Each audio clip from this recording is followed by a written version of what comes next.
anyone sees us together, I'll be in big trouble. But she grabs his arm tightly. Not until you play with me.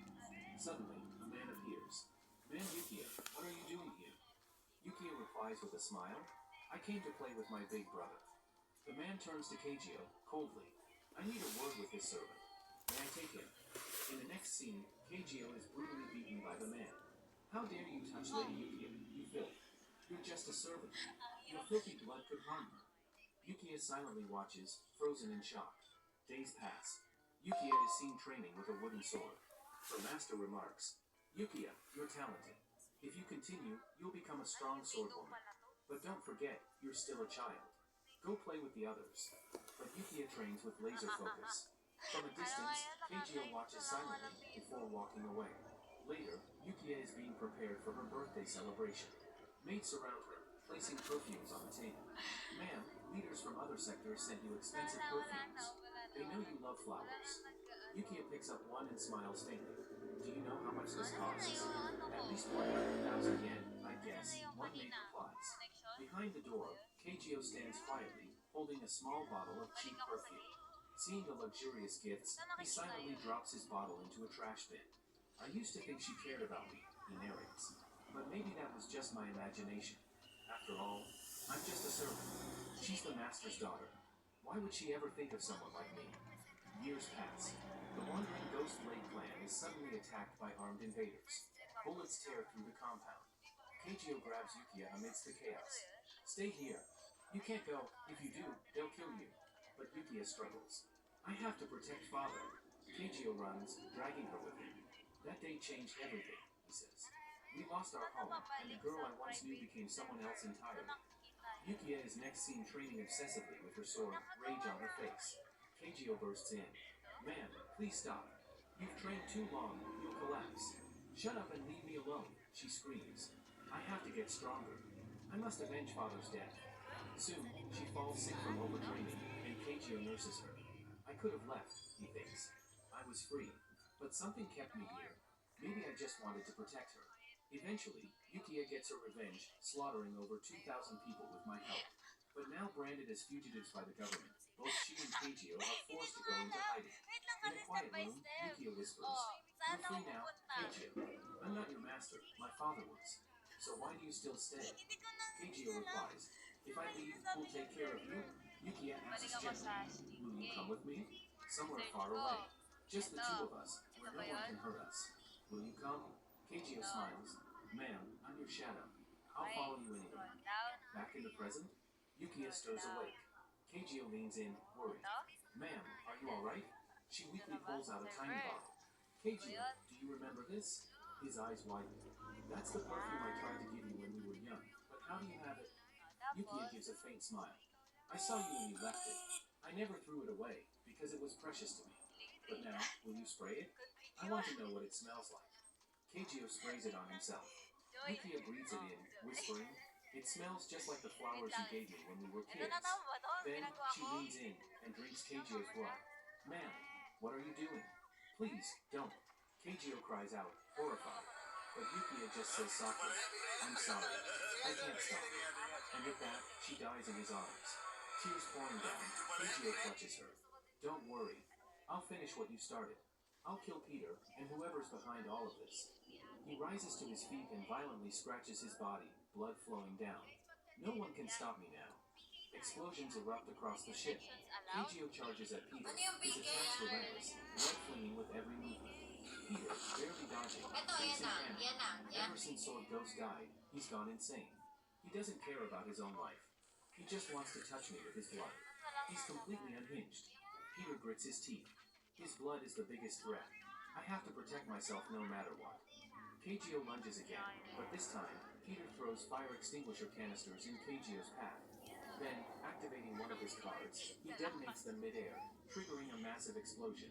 Keijio's eyes widen. As we see, the bleeding from Keijio's body had completely stopped, all thanks to the powder from the encased canisters. Watching this, Keijio mutters to himself, My greatest weapon has always been my blood, but this guy keeps finding new ways to counter it every single time. He reflects bitterly. Until today, every opponent I fought showed fear in their eyes. They always realized during the fight that they couldn't defeat me. I've always killed them all brutally.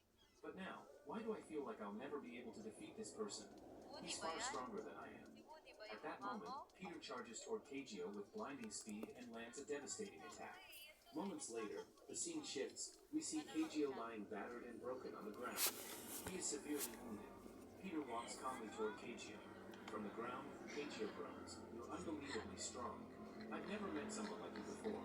I know you're not affiliated with glory, but your strength is equal to that of a disciple. You're clearly an S-rank killer. Then why have I never heard of you before? Who are you? And why did you suddenly show up here? Peter says nothing. He simply listens. Keijio, frustrated, continues, it doesn't matter anymore. I have no willpower left. Just end May it. nag-add pa I sa can't akin. fight you anymore. But instead I-add of nyo lang striking, ako. Peter Sumali sits lang kayo. beside him and says, I-add nyo I lang think ako. there's something Nandyan you naman don't na know dito. about who destroyed the Wandering Ghost Blade set. Na-absent po kayo Hearing dyan. this, Keijio is confused. What are you talking about? We already took our revenge on the one who destroyed the Wandering Ghost Blade sect. We killed him long ago. Peter replies calmly, that's what you think. But the real person Alam behind niyo that yung destruction lakad is ko, still yung alive. line ganyan. And Ganyan na you've already ganyan. met him. You just didn't recognize who he was. Ayan, Keijio, lakad ko. stunned, stares at Peter. What are you saying? Who was it? Yan ako Peter maglakad. begins to explain. 10 years ago, Glory's new boss came up with a plan. He wanted to select 12 of the strongest individuals from around the world to replace the old disciples. During his search for new disciples, his attention was drawn to the Wandering Ghost Blade sect. There was someone in your sect who completely captivated his interest. Peter continued. He approached your sect leader with a proposal. He wanted that individual from the sect to join Glory, but your leader refused. He wasn't willing to hand over any of his disciples, no matter what.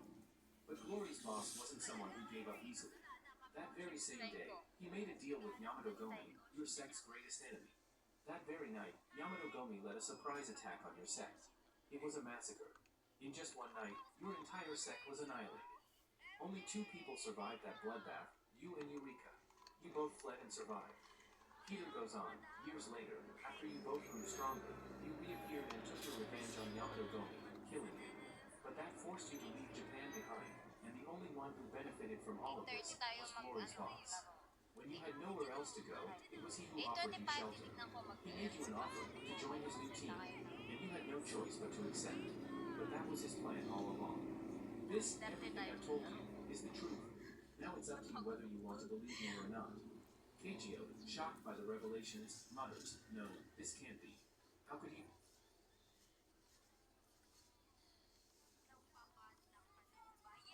He's far stronger than I am. At that moment, Peter charges toward Keijio with blinding speed and... Ano yan, should yes, strong. But now, will you spray it? I want to know what it smells like. Keijio sprays it on himself.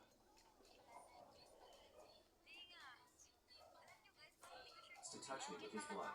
He's completely unhinged. Peter grits his teeth. His blood is the biggest threat. I have to protect myself no matter what. Keijio lunges again, but this time, Peter throws fire extinguisher canisters in Keijio's path. Then, activating one of his cards, he detonates them midair, triggering a massive explosion. Keijio's eyes widen. As we see, the bleeding from Keijio's body had completely stopped, all thanks to the powder from the encased canisters. Watching this, Keijio mutters to himself, my greatest weapon has always been my blood, but this guy keeps finding new ways to counter it every single time. He reflects bitterly, until today, every opponent I fought showed fear in their eyes. They always realized during the fight that they couldn't defeat me. I've always killed them all brutally. But now, why do I feel like I'll never be able to defeat this person? He's far stronger than I am. At that moment, Peter charges toward Keijio with blinding speed and lands a devastating attack. Moments later, the scene shifts. We see Keijio lying battered and broken on the ground. He is severely wounded. Peter walks calmly toward Keijio. From the ground, Keijio groans, you're unbelievably strong. I've never met someone like you before. I know you're not affiliated with Glory, but your strength is equal to that of a disciple. You're clearly an S-rank killer. Then why have I never heard of you before? Who are you? And why did you suddenly show up here? Peter says nothing. He simply listens. Keijio, frustrated, continues, it doesn't matter anymore. I have no willpower left. Just end it. I can't fight you anymore. But instead of striking, Peter sits beside him and says, I think there's something you don't know about who destroyed the Wandering Ghost Blade sect. Hearing this, Keijio is confused. What are you talking about? We already took our revenge on the one who destroyed the Wandering Ghost Blade sect. We killed him long ago. Peter replies Wala calmly, nang that's what you request. think. But the Late real mo person na. behind that destruction is still 8, alive. 20, 25. And you've already met him. Restricted? You just didn't Okay. recognize who he was. Keijio, Sige stunned, nga. stares Ikaw at muna. Peter. What Sige are na. you saying? Who was it? Peter begins to explain.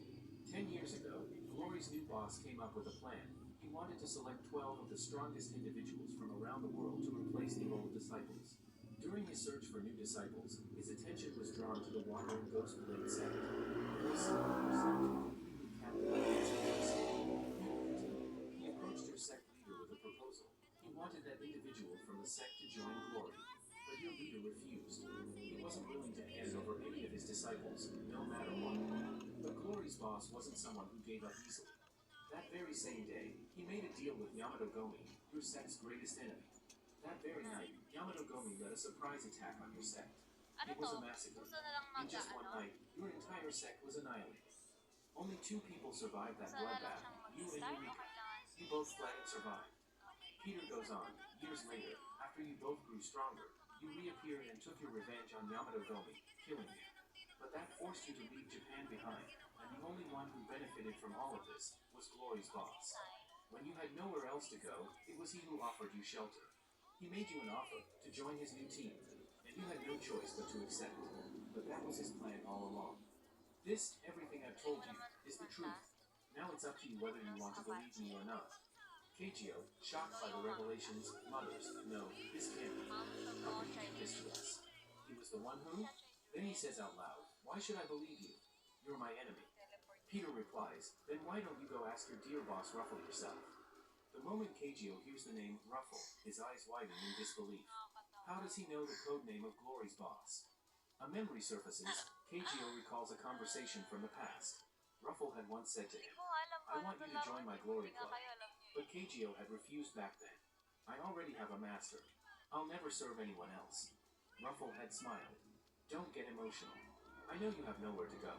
I'm offering you a new life. All you have to do is become my disciple. Actually, I'll do one better. How about I give your master the title of a disciple instead? She deserves it, and she'll be under no obligations. You just support her, and I'll give her all the luxuries she's ever dreamed of. Isn't that what you want? For her to be happy. Returning to the present, Keijio, overwhelmed, thinks, was everything that happened to us all part of Ruffle's plan? His expression darkens with rage. I never asked for anything. I only wanted Yukie to be happy. But now, she's gone, and it's all because of me. Keijio starts screaming in fury, I'll kill you. But Peter stops him, calmly saying, you can't touch him right now. He's far too powerful. He's a master strategist. You need to wait for the right time. Keijio, fuming but silent, finally says, I still don't know who you are, but go. Help your friends. Their lives are in danger. Peter is surprised by his words. What do you mean? Keijio reveals, before the fight between Sword Ghost and you began, tama yan. we already gave orders to our men. None of your companions should be spared. Everyone on that Join ship na lang is to be kayo sa killed. lobby. Cut to the ship, we see Jay and Hung helping evacuate civilians. They call out, if anyone else is still in the water, come quickly. But suddenly, a group of men appears, assassins from Sword Ghost. They shout, nobody move. If anyone does, we'll shoot. Hung turns to Jay, shocked. How did they get here? Didn't you keep watch? Jay replies, I was too busy helping people. Hung says nervously, there's too many of them, and they're all armed. Aren't you scared? Jay tries to act tough. Me? Scared? What about you? Hung stammers, no way. Why would I be scared? But both of them are clearly Oo, panicking i-dye mo lang inside. yung hair mo One ng of the assassins yells, be careful. These guys aren't just cleaners. They're fighters too. Hindi ko alam Suddenly, kung paano Chairman ko. Chung appears and shouts, Sige. wait, let's make a deal. Ay, I'll pay you whatever you want. Just Ako don't hurt anyone. But the assassin retorts, shut up. ayaw namatay We're na just ako. following Ano ba yan? orders. Chung pleads, don't you understand? Sige, go I'm the guys. chairman of Kaya the niya. group. If you kill me, you'll never get out alive. My men will hunt you down. The assassin just laughs. This Korean guy talks too much. Let's shoot him first. But before he can act, Jay and Hung leap into action. Hung shouts, Jay, you take half, I'll take the other. And if we die, see you in heaven. Nag-echo sa Back inyo? with Peter and Keijio. Legit? Keijio urges, go. Help your friends before it's too late. But Peter smiles and Legit ba? replies, May don't echo? worry. Nothing will happen to them. Sino Because kaya there's someone mananalo? very powerful on that boat. Ah, Keijio dalawa na blinks. lang sila. What do you mean? Who?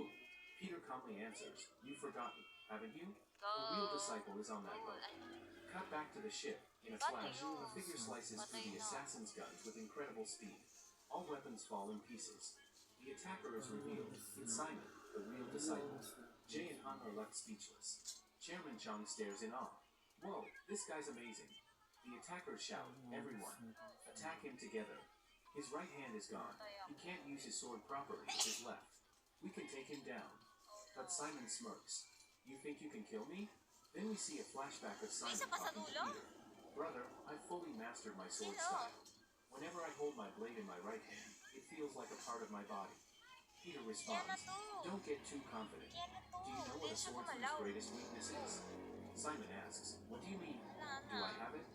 Peter answers with a cold smile, yes. Your greatest weakness is your right hand.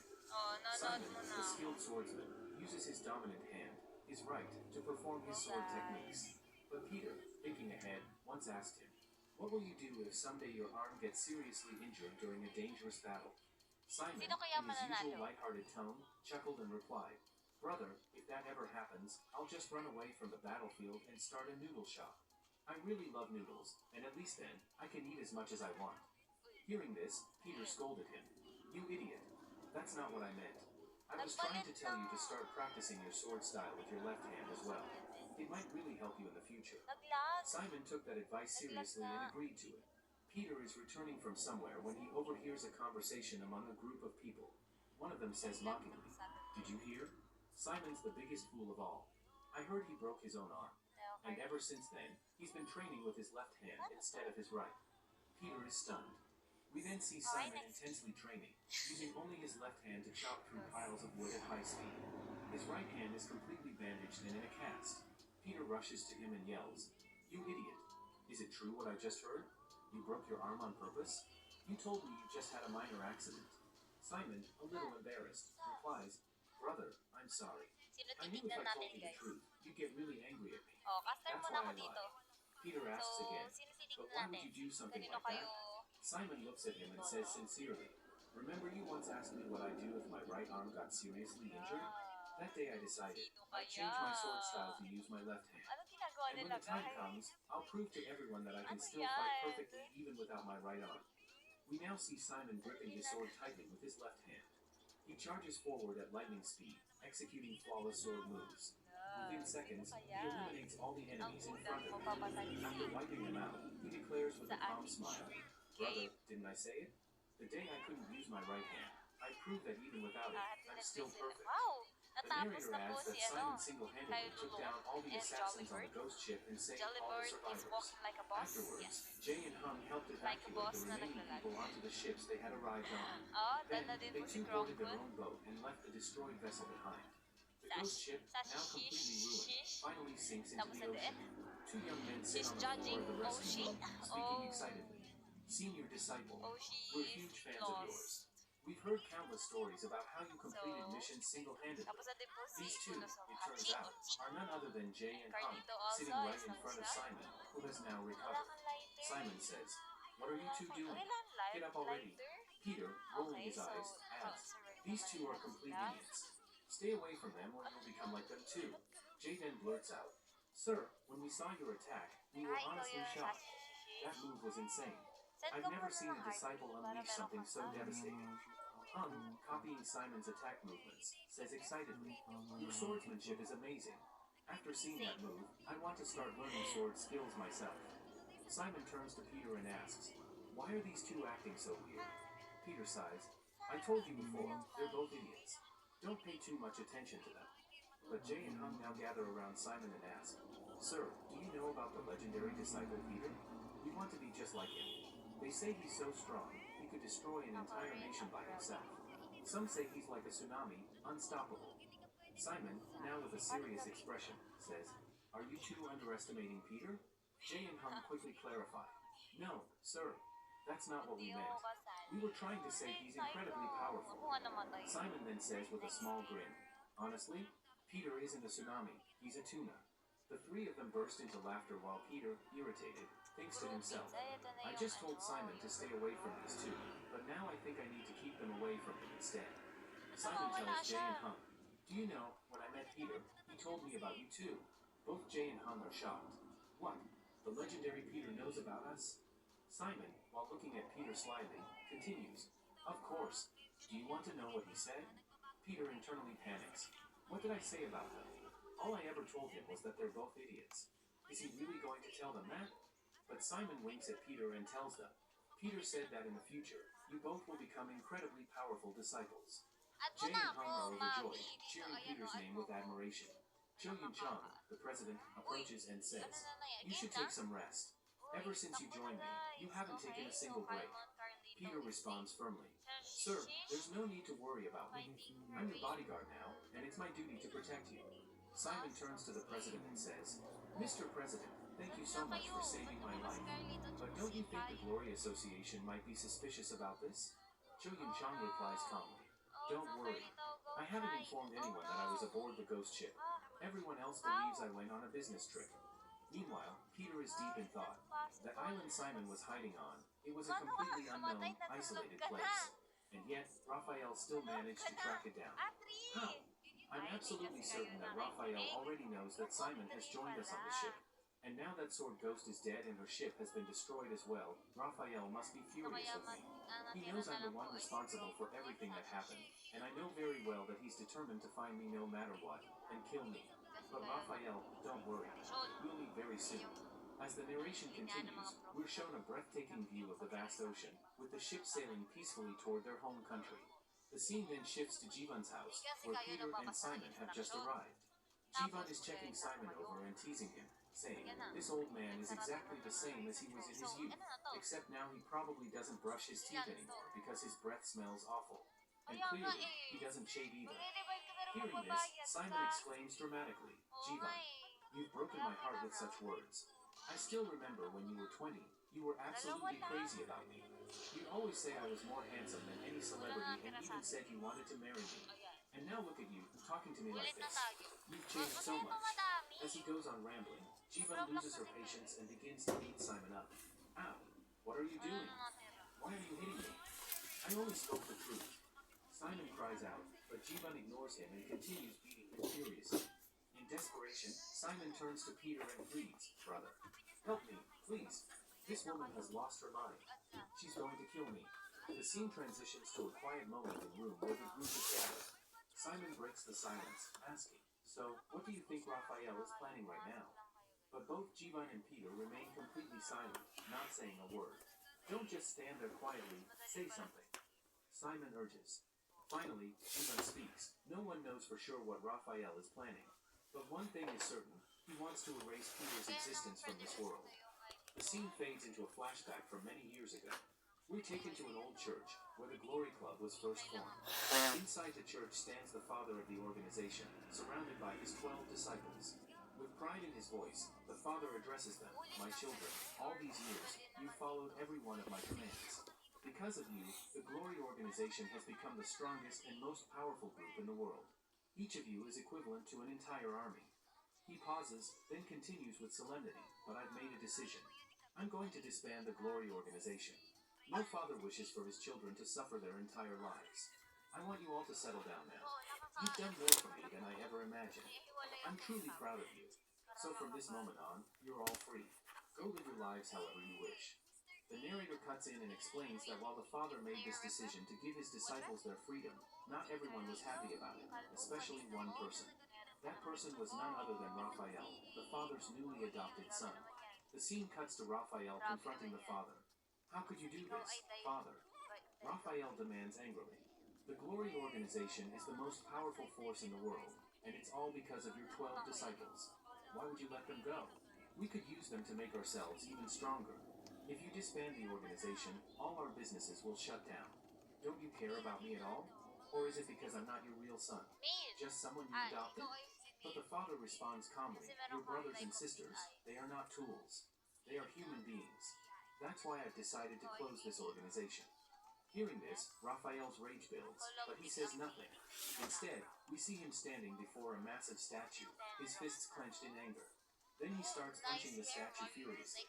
You fool of a father, he shouts. You lived a luxurious life all your years, and now that it's time to think of me, you want to throw it all away. You're going to divide all your wealth among those 12 disciples too, aren't you? I won't let that happen. I won't. And if I have to kill you to stop it, then I will. Raphael's punches shatter the statue into rubble. The narrator's voice returns. Just as he swore, Raphael did exactly that. He killed the father. After murdering the man who adopted him, Raphael inherited his position as the head of the organization. What was once a group created to support and aid the government became something completely different under Raphael's command.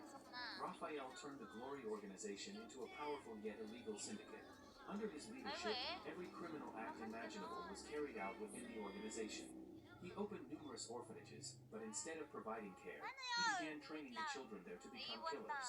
The Glory organization was no longer a force for good. It had become a merciless army of assassins. But Raphael didn't stop there. He began searching for powerful individuals who could replace the original 12 disciples. And eventually, he found them. One by one, he replaced the original disciples with new, even deadlier ones. But to do this, he needed to destroy the foundation of the original organization, its strongest member. That member was none other than Peter. Peter had been the first and strongest disciple of the Glory organization. And that's why Raphael made it his mission to eliminate Peter from existence, once and for all. The scene returns to the present, where Jivan is fuming with anger. Every time I think about Raphael, she says, it makes my blood boil. In that moment, she grabs Peter by the collar in a fit of rage. Jiwan's voice quivered with fury as she spoke to Peter. Senior, do you even realize how angry I am with you right now? Of all the people in this world I hate the most, you brought one of them into my house. At that moment, it's revealed that Jiwan is talking about Keijio, whom Peter and Simon had brought to her place. Keijio is currently unconscious, resting peacefully, unaware of the storm he's lying in the middle of. Still burning with rage, Jiwan continues, "How dare you bring such a dangerous disciple into my home? Get him up and take him out of here immediately." But before she can act on her anger, Peter and Simon suddenly lift Jiwan instead and start carrying her out. "What is wrong with you two? Have you lost your minds?" she screams as they carry her out of the room. "You should have killed him back on the ship. And instead, you saved his life, only to bring him here, to my house?" Peter responds calmly but firmly, "Keep your voice down, Jiwan. He's resting. He needs peace and quiet." The group walks toward the other room quietly, but just as they reach the door, a loud crashing sound comes from inside, loud enough to jolt everyone. Jiwan snaps toward the noise. What the hell was that? His body was in such bad condition. How is he even awake already? Her anger boiling over, she growls, "Senior, don't stop me now. I'm going to kill him." As she steps up behind Peter, he turns and raises an eyebrow. "Wait, weren't you just threatening to kill him a second ago?" Jiwan quickly changes tone and says innocently, "Come on, do you really think I could kill someone that dangerous? Look at me, I'm just a helpless blind girl." Simon cuts in, joking, "Then why are you hiding behind our big guy here? Come hide behind me. I'll protect you." Jiwan smirks.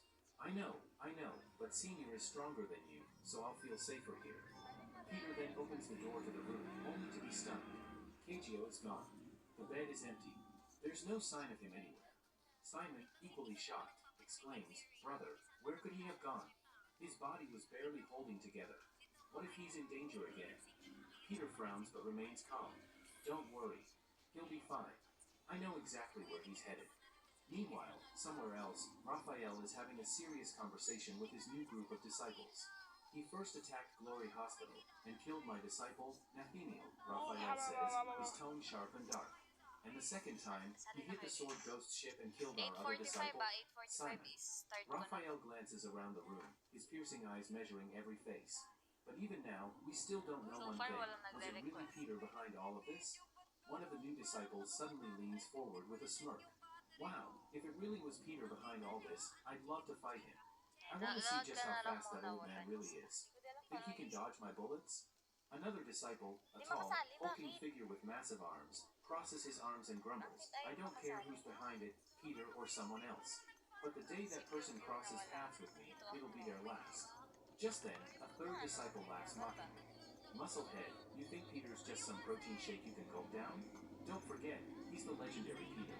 Idiots like you can't even dream of touching him." The muscular disciple turns in fury. "Say that again and I'll kill you right now." The argument escalates quickly. The other responds, "All you ever do is bark. You think you're so strong, huh?" The fight, I'll put so many holes in your body with my knife that you won't be able to count them. But Name ng before server, things Char. spiral out of control, another disciple steps in, this one calm, focused, holding a massive gun. That's enough, Charm yung both of you, name ng he says, server. voice firm. This is a serious discussion, so shut your mouths for once. As the room quiets, all eyes turn to Raphael, who remains composed but commanding. He looks at them with pride and caution in his voice. Listen carefully, disciples. Shrimp Each one of game. you is Yes. among the strongest in the world. Game. That's why I chose you to become part of my 12. Despite Raphael's earlier speech, one of the disciples stands up and counters his words. But boss, he says, none of that matters if you can't even capture a single old man. Another disciple quickly interjects, trying to defend their failure. It's not our fault. The only reason Peter escaped was because we weren't there. If we had been present, we would have killed him for sure. Ikaw maka-join Someone mo. else chimes in, don't underestimate Peter. He already took down 2 of our disciples. He's not someone you should take lightly. Suddenly, boom. A loud explosion shakes the room as the main door is blown off its hinges. A powerful figure storms in, and the disciples instinctively reach for their weapons. Ano The man with the re-reset massive ng gun server? smirks and says, now that is a badass entrance. The smoke clears, and everyone sees who it is, Kageo. He's standing there, furious, battle-worn, but radiating a deadly aura. His body is still recovering, but his eyes burn with rage. Raphael is visibly shocked. Kageo, you're alive? Thank God. Raphael says, stepping forward. I heard Peter attack the ship and killed Sword Ghost. I was devastated when I got the news. Tell me, did you fight him? Is Peter still as strong as he used to be? But Kageo doesn't respond to those questions. Instead, he glares at Raphael. His voice is cold, sharp, and full of restrained fury. Raphael, I have only one Kasi di ba question for madami you. tong The server? room goes still. Kageo continues, everything that happened to us, all the suffering and betrayal, was it all part of your Na-restrict plan? yung iba. Raphael's face Bakit stiffens. na-restrict? What are you talking about? Kageo? I don't understand. Kageo's voice rises, his fury now barely contained. Was it you who ordered the attack on the Warning Host Blade Sect? Was it you who gave the mission to Jamato Gomi to destroy us? Raphael doesn't answer immediately. For a few seconds, he stands silent, staring at Kageo. Then, slowly, he speaks. Simon, I think there's some misunderstanding here. Why would I do such a thing to you? Don't forget, it was me who supported you when no one else did. I was the one who offered you a place as one of my disciples. Kageo doesn't budge. I know all that. That's exactly why I want a clear answer. Did you order the attack on the Blade Sect or not? Suddenly, Raphael laughs. It's a dark, mocking laugh. And then he says it, calmly, without shame. Yes, I did. I'm the one who ordered the attack on the Wandering Ghost Blade Sect. So what? You got a problem with that? His words echo like gunfire through the room. Kageo's rage now erupts completely. His eyes burn red, and he clenches his fists in fury. Invited na To kayo all the guys. disciples here, Invited. listen carefully. Kageo says, voice thunderous. Every single one of you, get out of here. Now. Aww. Everyone stares, Next game frozen. na lang. Then Kageo draws his weapon, a terrifying, jagged blade that crackles with energy. He steps forward, glaring at Raphael. I'm going to kill him. And if any of you stand in my way, I'll kill you too. The room falls into stunned silence. The disciples are shocked by his bold threat, but Raphael doesn't flinch. A cold smirk forms on his lips as he responds. Kageo, do you really think you can do anything to me? Have you even thought about what the consequences will be? He gestures around the hall, his tone mocking. Look at my disciples. Do you actually believe any of them are afraid of you? The camera pans across the room. The disciples remain seated, relaxed, confident, completely unaffected by Kageo's fury. One of them, a cocky man, stands up and taunts Kageo. You're not cool at all, Kageo. If I wanted, I could put a hole in your head with a single bullet. But maybe you're still in shock from Sword Ghost's death, so I'll let you go, for now. Another disciple laughs and adds, why are you all getting so worked up? We're leaving after such a long time. Shouldn't we be welcoming Kageo back? But a third voice mocks harshly. Welcome? This trash? I never liked him. His filthy blood always gave off a rotten stench. Someone clean this garbage out of here. Kageo's eyes narrow, and his killing intent rises. So none of you plan to leave, he mutters, deadly calm. Fine then, you all die here with him. Kageo suddenly dashes forward with incredible speed, launching a deadly assault. One disciple reacts quickly and attacks first, but Kageo effortlessly dodges the strike. The attacker smirks. You're noisy, trash. Don't you know I hate loud sounds? But Kageo responds coldly. You can smile all you want, But you don't realize something. Just a drop of my blood is enough to kill you. With that, Keijio unleashes a series of rapid, deadly attacks toward the disciple, Johann. However, Johann is surprisingly fast. He dodges every strike with ease. Keijio, he says confidently, I know all about you. Did you really think I'd let your blood touch my body? In the blink of an eye, Keijio circles behind Johann, seeing an opening. Now, he thinks, this is my chance. Keijio strikes with a powerful, decisive blow, but to his shock, Johann dodges it without even looking. What? Keijio thinks, stunned. How? How did he dodge without even seeing the attack? As Keijio's blood splashes into the air from the strike, another disciple blocks it with a shield, then hurls the shield straight at Keijio. Before Keijio can recover, a hulking figure charges in. It's the muscle-bound disciple, known for his raw strength. He punches Keijio with such brutal force that Keijio crashes into the wall, heavily injured from the blow. If he lands another punch like that, I'll be unconscious, Keijio thinks, blood dripping from his mouth. I have to avoid another hit at all costs. But the muscle man doesn't stop. He charges again, faster and stronger. Just as the second blow is about to land, a new figure intervenes. A man steps in, effortlessly stopping both of them with his foot. Enough, the man says calmly. Are you two done fighting like children? This is getting boring. Stop already. His name is Thaddeus, another powerful figure among the disciples. The muscle man growls in defiance. Thaddeus, get your foot off me, or I'll rip it out myself. Another disciple, Thaddeus, please. Guys, please, that's enough. Can't you see Keijio is already exhausted and injured? He didn't come here to fight. He came for revenge, for Sword Ghost. If you really want to fight him, at least give him time to fully recover. Then we'll see who wins. Keijio, still recovering, thinks to himself. That punch from the unbeliever was insane. I didn't think I could survive it. But the truth is, I can't defeat any of them in this condition. I need to get out of here, now. The scene cuts to the outside of the building, massive, fortified. Suddenly, crash. Keijio smashes through a window and leaps out, vanishing into the night with a powerful jump. Back inside, Thaddeus watches him go. Philip, was it really necessary to hit him that hard? He was already injured. You just made it worse. But Philip scoffs. Shut up. He got away because you got in the way. I was going to finish him off right there. He clenches his fist. Now what? Should we chase after him? Raphael calmly steps forward. There's no need for that. I know Keijio. He won't forget Sword Ghost that easily. He'll come back for revenge. Time passes. The hall is now empty. Most of the disciples have left. Raphael speaks again, deep in thought. This can't just be a coincidence. First, Peter kills Nathaniel. Then, he destroys Sword Ghost's entire ship. He clenches his fists, realization sinking in. Something bigger is going on. Raphael says, but I have a strong feeling that Peter couldn't have done all of this alone. There must be someone aiding him behind the scenes. And if my suspicion is correct, then that person is none other than Cho Yun-chang. I don't have confirmed proof yet, but I've heard rumors. The last time anyone saw Cho Yun-chang was reportedly aboard Sword Ghost's ship. But how is that even possible? I know for a fact that Sword Ghost had invited Cho Yun-chang onto his ship, and Cho declined. I also personally invited Cho Yun-chang to a weapons summit, but he told me he was heading out of town on a business trip.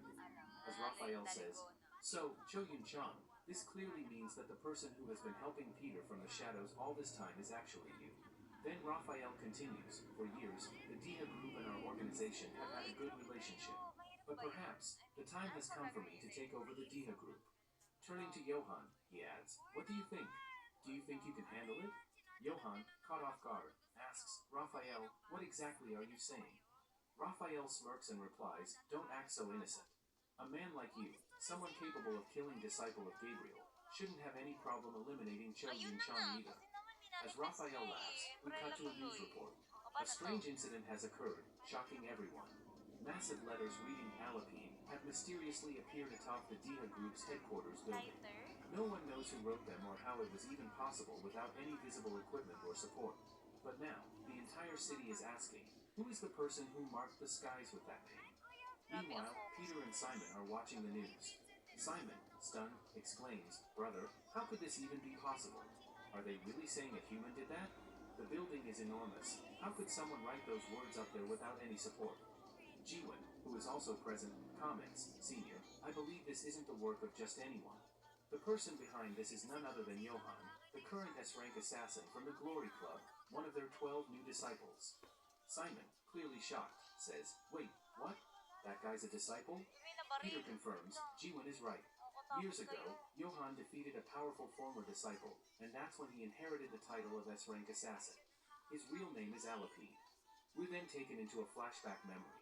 A group of heavily armed bodyguards surrounds a nervous man. "Please protect me," the man cries out. "If Alapide is targeting me, I won't survive.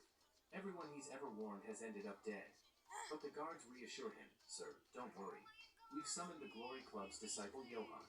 He will ensure your safety." Moments later, disciple Johann arrives. "Your Highness," Johann says calmly, "you don't need to be afraid. Your safety is my responsibility.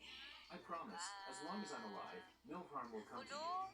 We learn that Johann is 59 years old and has completed 359 missions with a 100% success rate. Johann approaches the nervous man and says, "Your Highness, I believe this mission will be over very quickly." The man, confused, asks, "What do you mean by that?" Johann responds coldly, "Because Alapide has been with you all along." Suddenly, Johann lunges forward and attacks one of the bodyguards with a dagger, but to his surprise, the bodyguard catches the blade effortlessly. The bodyguard smirks. "Disciple Johann, you really are sharp. But tell me, how did you know I was already here?" Johann replies calmly, "When I entered the room, I could sense a powerful killing aura. Among everyone present, yours was the strongest. That's how I knew." At that moment, Alapide leaps backward, away from the group. The guards yell, "Catch him. He's trying to escape." But Alapide laughs and says, "Escape? You think I'm trying to run away? No. I'm about to do something else entirely." He presses a button. Suddenly, all the lights in the building shut off. Darkness envelopes the room.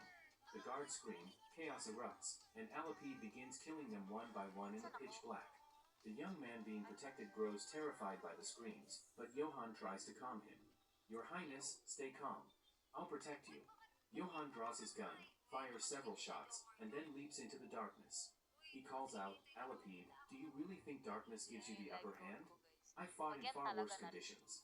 Johann pulls out a high-tech visor and straps it over his eyes. He also removes his shoes to silence his footsteps. Alapide watches him. Uy, tara dito. Sama dito. Samahan niyo ko dito. Samahan niyo ko. Peter and Simon are watching the news. Sama na.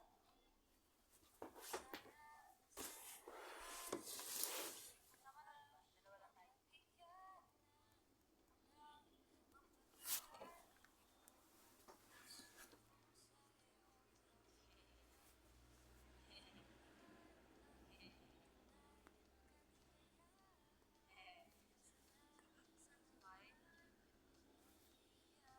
Uy, grabe ka sa akin.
500? Bibigay talaga ng goodie bag, promise. Parang ayaw niyang buhay ako. Paano to? Tumatalon lang kayo. Tumatalon? Sinong tumatalon? MK at 12? Sino? Nakakasamang tumalon, guys. Tumalon lang kayo kapag New Year. Kapag hindi New Year, huwag kayong tatalon. Paano to? Parang hindi sapat yan, dear.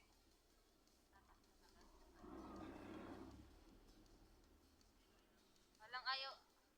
Walang gustong... Ay! Ay! Ay! Nahulog na ako, guys. Sorry, sorry. Go, guys. Sorry. Na-manifest ko kasi. Naklik ko, naklik ko. Ipasok sa trap!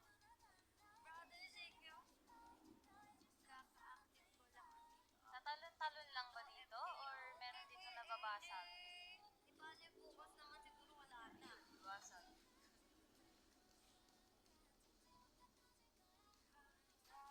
Ah...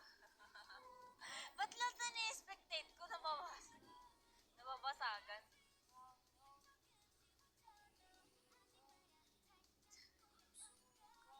Patay lang. Wala na. Tapos na. Ubus na. Talaga, Kuya Gabi, di ba? Ay, boy, ulit ako? Patay si Patay na. Ayan, pwede nang sumali. Pasali na kayo. Exit ako? Sali na kayo, pwede na ata. Last one dito. Tapos lipat tayo iba. Oo, need ko. Niloloko lang tayo ng Roblox. Totoo. Hindi na. Sobra na. Offline na yung langaw. Uy, dito pa siya.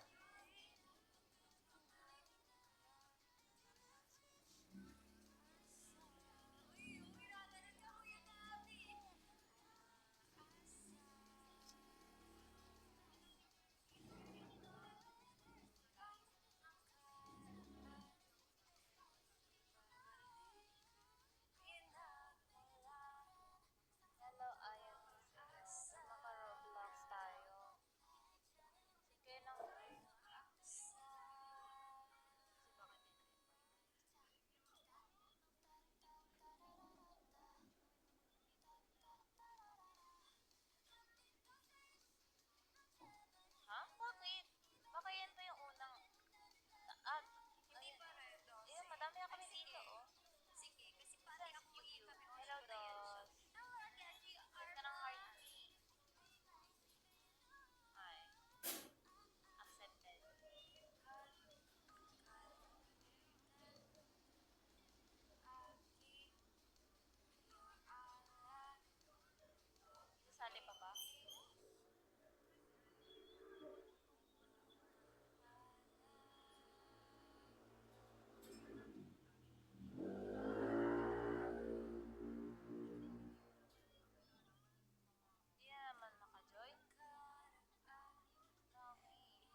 exclaims, "Brother, how could this even be possible?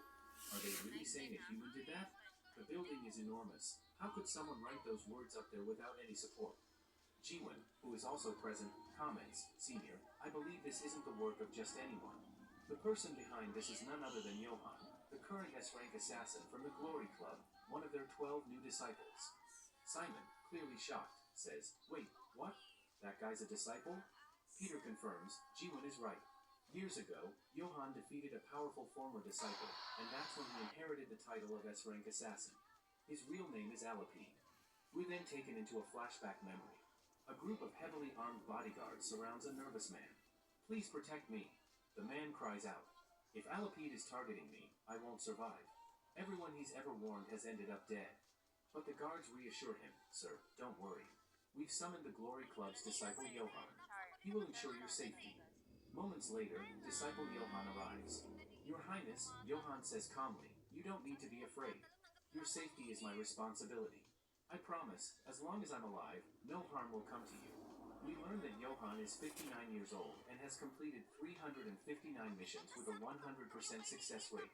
Johan approaches the nervous man and says, "Your Highness, I believe this mission will be over very quickly." The man, confused, asks, "What do you mean by that?" Johan responds coldly, "Because Alapide has been with you all along." Suddenly, Johan lunges forward and attacks one of the bodyguards with a dagger, but to his surprise, the bodyguard catches the blade effortlessly. The bodyguard smirks. "Disciple Johan, you really are sharp. But tell me, how did you know I was already here?"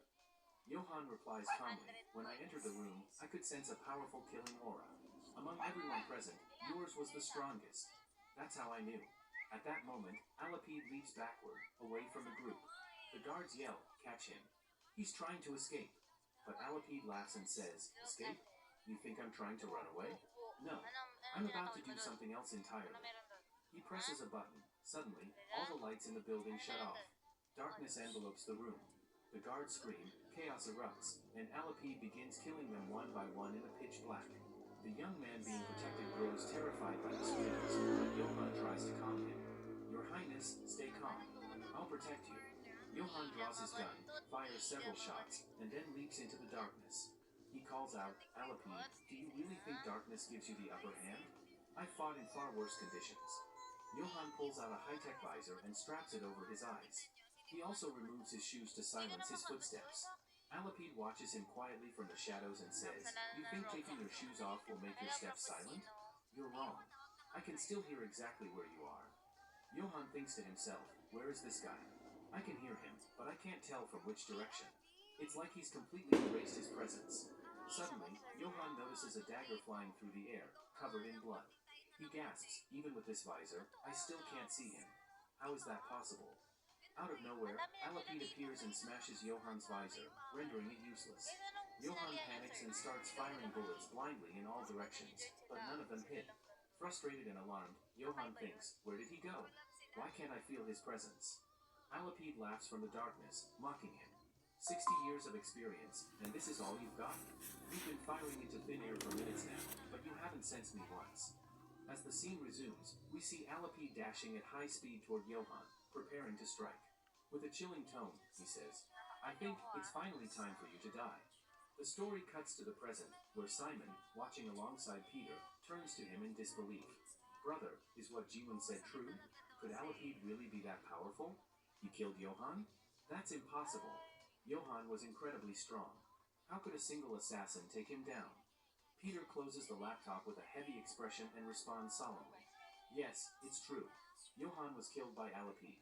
Alapide is not just powerful, he's one of the strongest assassins in all of Glory Club. And there's something else. Whenever Alapide leaves his mark, the first symbol is always just a warning. But his second symbol, he leaves that one right in front of his intended target." The scene shifts to Alapide, now standing in. "It's impossible. Johan was incredibly strong. How could a single assassin take him down?" Peter closes the laptop with a heavy expression and responds solemnly, "Yes, it's true. Johan was killed by Alapide. Alapide is not just powerful, he's one of the strongest assassins in all of Glory Club. And there's something else. Whenever Alapide leaves his mark, the first symbol is always just a warning. But his second symbol, he leaves that one right in front of his intended target." The scene shifts to Alapide, now standing inside a dark room. He has just carved his symbol onto the wall. It's revealed that he is currently inside Cho Yun Chang's room, implying that Cho Yun Chang is his next target. Back in the present timeline, Simon turns to Jiwon and, slightly hesitantly, asks, Jiwon, you might not like what I'm about to say, but can I ask you something? Jiwon replies, sure, go ahead. What is it? Simon waves his hand in front of her and asks bluntly, are you really blind? You said you're a top-tier hacker, but if you're blind, how are you even operating a laptop? Jiwon gives him a sharp glare and replies coldly, Simon, you are seriously annoying. She brushes her hair back to reveal a high-tech device in her ear. This is an ultra-advanced audio-assisted device. It tells me everything happening in front of me in real time, even what's on the laptop screen. I don't see, Simon. I hear everything. Hearing this, Simon starts laughing and mocks her by showing his middle finger. Then tell me, Miss Super Hacker, what am I doing right now? Is your fancy device telling you that? Jiwon, unfazed, replies coldly. Simon, once I'm done with this mission, I'm going to slice off that middle finger of yours. Simon whistles, grinning. Damn, your device really does work well. Jiwon, now clearly irritated, starts slapping Simon hard on the back, causing him to scream and flake. Ow, ow, ow. You're crazy. But Jiwon yells back. You're the annoying one. I can't even get my work done properly with you around. Simon yells, flailing for help. Brother Peter, please save me from this psycho. Peter, finally stepping in, says firmly, can you two just shut up for a second? I have something important to discuss. Both of them fall silent and sit near Peter. Peter says seriously, Simon, you already know that Raphael wants to wipe out all the old disciples. You can tell just by looking at his hit list. I was his first target. You were his second. And finally, Disciple Johann, who years ago, Raphael secretly arranged to be eliminated by Alapine. Peter looks directly at Simon. That's why I need you to go. Find the remaining disciples. Gather them all. We're not going to let any more of them die. They're not just disciples. There are brothers and sisters. Simon Men, nods. Now nasa serious. renew din daw Don't ako, worry, sabi ni Fame, brother. para sa I'll find kanya. them all and bring them back safely. Ay, matik na yan. Just then, their vehicle stops, and Peter and Simon shake hands firmly. Simon says, Brother, for now, you focus on Alapine. Leave the rest to me. Walking away, Simon turns back and calls out with a grin. Don't forget, you have me. And whenever you need me, I'll be there. With that, Simon leaves. The next scene transitions to DIA Group headquarters, where we see a nervous chairman pacing inside his large office. Inside, Kim and Jiwon enter the building. The chairman breathes a sigh of relief. Kim, finally, you're here. Kim replies confidently, Sir, you don't need to worry. You'll be safe now. He gestures toward Jiwon. I've also brought someone very important, a top-tier hacker who will help us handle your security systems. Jiwon steps forward. Chairman, don't worry. I'm Kim's guardian and also a close friend. I'll manage your security operations perfectly. Then, she pauses and asks seriously, But sir, may I ask, why did you call Kim specifically for your security? What makes you so sure he's the one who can protect you? Cho Yun Chang, the chairman, looks at her and replies, Of all the people I've ever met, Kim is the only one I truly trust. Cho Yun Chang calmly speaks, and more than anything, Kim is a very brave person. That's why I have complete faith that he is the one who can pull me out of this dangerous situation. Peter, standing nearby, is surprised by the level of trust Yun Chang places in Kim. Sensing the tension, Yun Chang continues, I always knew a day would come when Raphael would try something like this. The scene shifts. Yun Chang's manager is walking alongside Kim, speaking in a low voice. I believe Chairman Cho Yun Chang trusts you so much because of your past. You defeated a powerful A-rank killer, Park Sen-yu. But Kim, there's something you should know. Everything I've heard about Alapide suggests he's not just deadly, he's brutal. He slaughters his targets without mercy. She adds, that's why we reached out to Europe's most elite security team, Skoda. And now, their strongest unit has arrived. They'll be handling the chairman's protection from here on out. You'll be working with them. Meeting the elite security team. The next scene shows the manager bringing Kim to the team's leader. The man gives him a scrutinizing look and mocks. This kid is supposed to be an assassin from the Glory Club? He looks like a newbie to me. Without warning, he pulls a pen from his jacket and throws it at Kim with lightning speed. But Kim calmly catches it midair and pockets it. He smirks and replies, I suppose this is your way of giving me a gift on our first meeting. The team leader is visibly surprised, internally thinking, this kid caught it so effortlessly, impressive. Aloud, he says, hold on to that pen. It's my lucky one. As he starts walking away, he warns, Kid, don't our way during operations. It won't end well for you. Inside the control room, Ji-won's perspective. Meanwhile, Ji-won monitors the security feeds. She thinks there are exactly 370 people inside this building. Every floor is covered with cameras. If anyone enters from anywhere, we'll know instantly. She frowns slightly. Security is airtight. Not even a fly can get through. So why is everyone so panicked? Despite the strong defenses, everyone in the control room is visibly tense. Whispers echo. If Alapid has really targeted the Daho group, we're all doomed. No one will survive. Just then, a senior officer enters, clearly their superior. He barks, idiots. If you keep...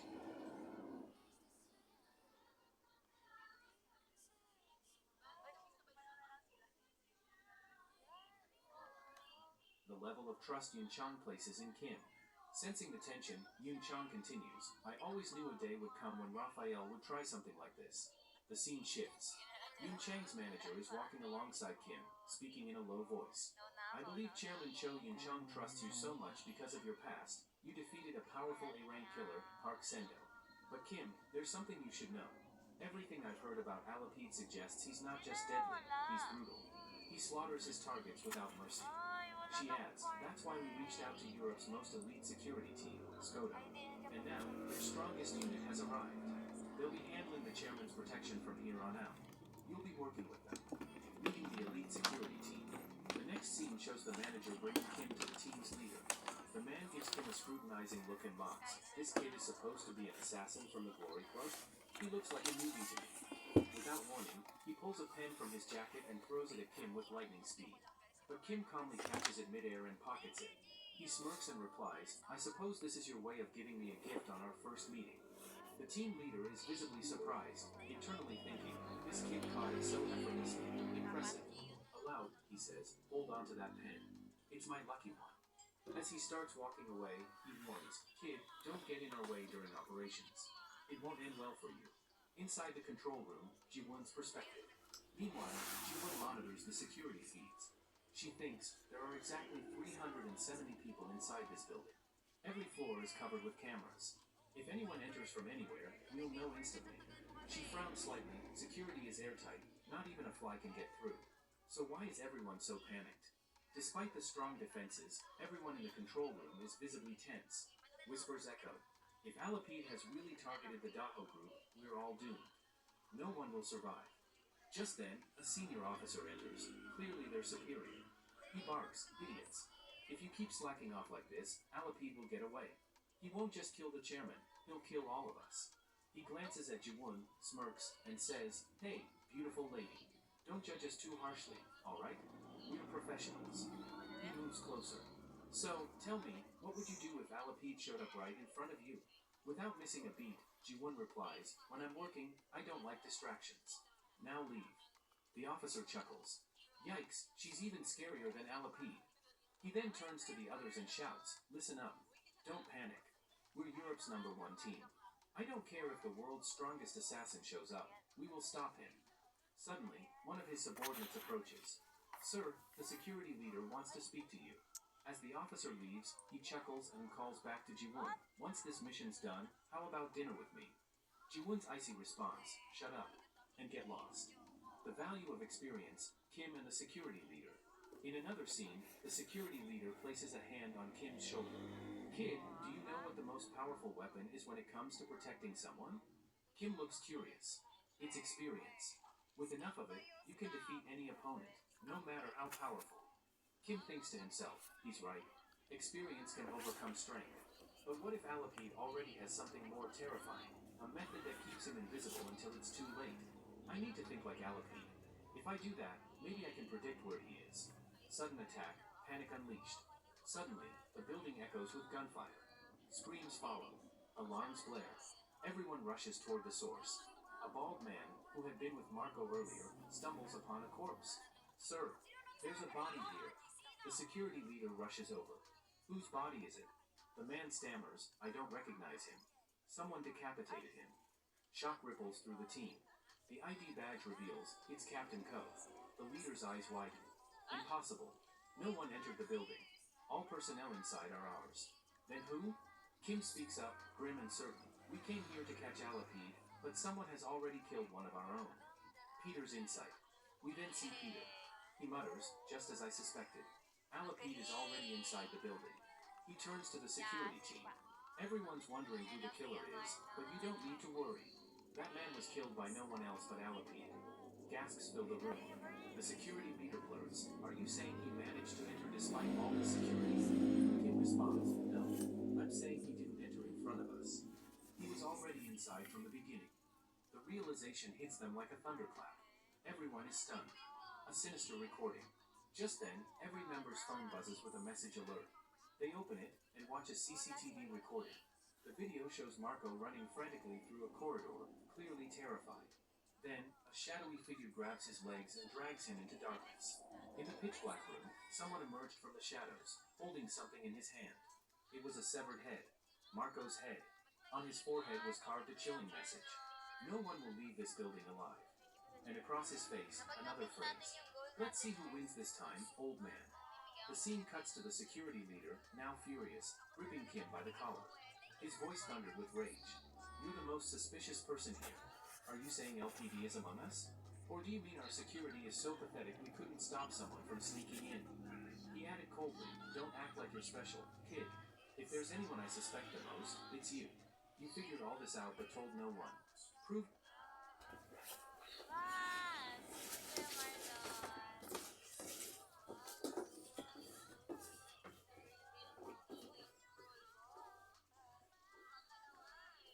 Ano to? Saksakan? Saan yung saksakan? Ah, tatago ako kasi blue ako. Red yung mananaksak. Hindi ko pa na-try yung shawarma anomalies. Gusto ko yun. Mamaya nga magsasolo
kill you myself. The leader silently thought to himself, this kid isn't normal. He's strong. But if he lays a single hand on me, I won't let it go unpunished. Kim, already seething, clenched his fist, ready to strike the leader. But suddenly, Choi Yun-chang's manager stepped in. She rushed between them, halting the fight. There's no need to doubt Kim, she said sternly. He's the president's most trusted person. Turning to Kim, she continued, if LPD is really among us, this is a major problem. He could strike the president at any time. Kim nodded, his tone calm but resolved. Don't worry.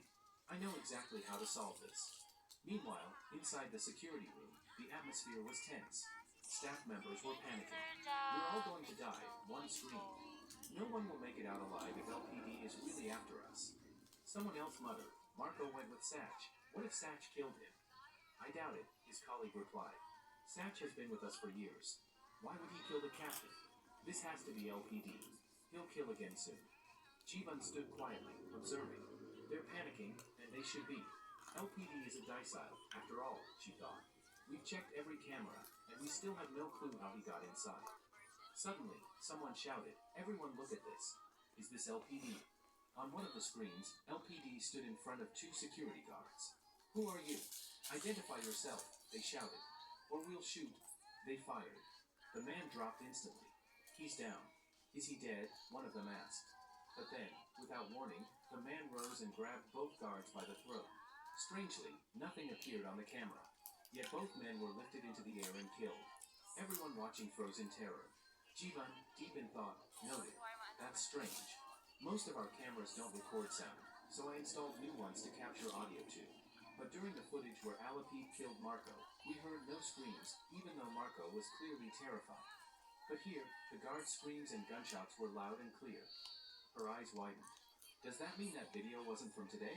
It was an old recording, and LPD deliberately played it for us now.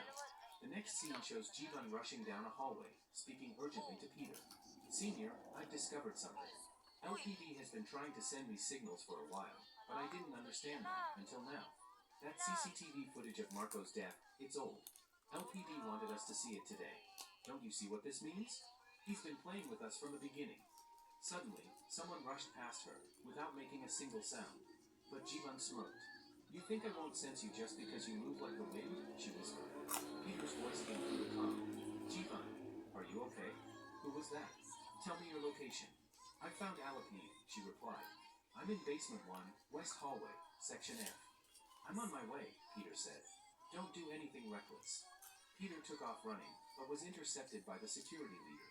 Where do you think you're going? The leader barked. Shouldn't you report to your supervisor first? Move, Peter growled. This is urgent. The leader glared.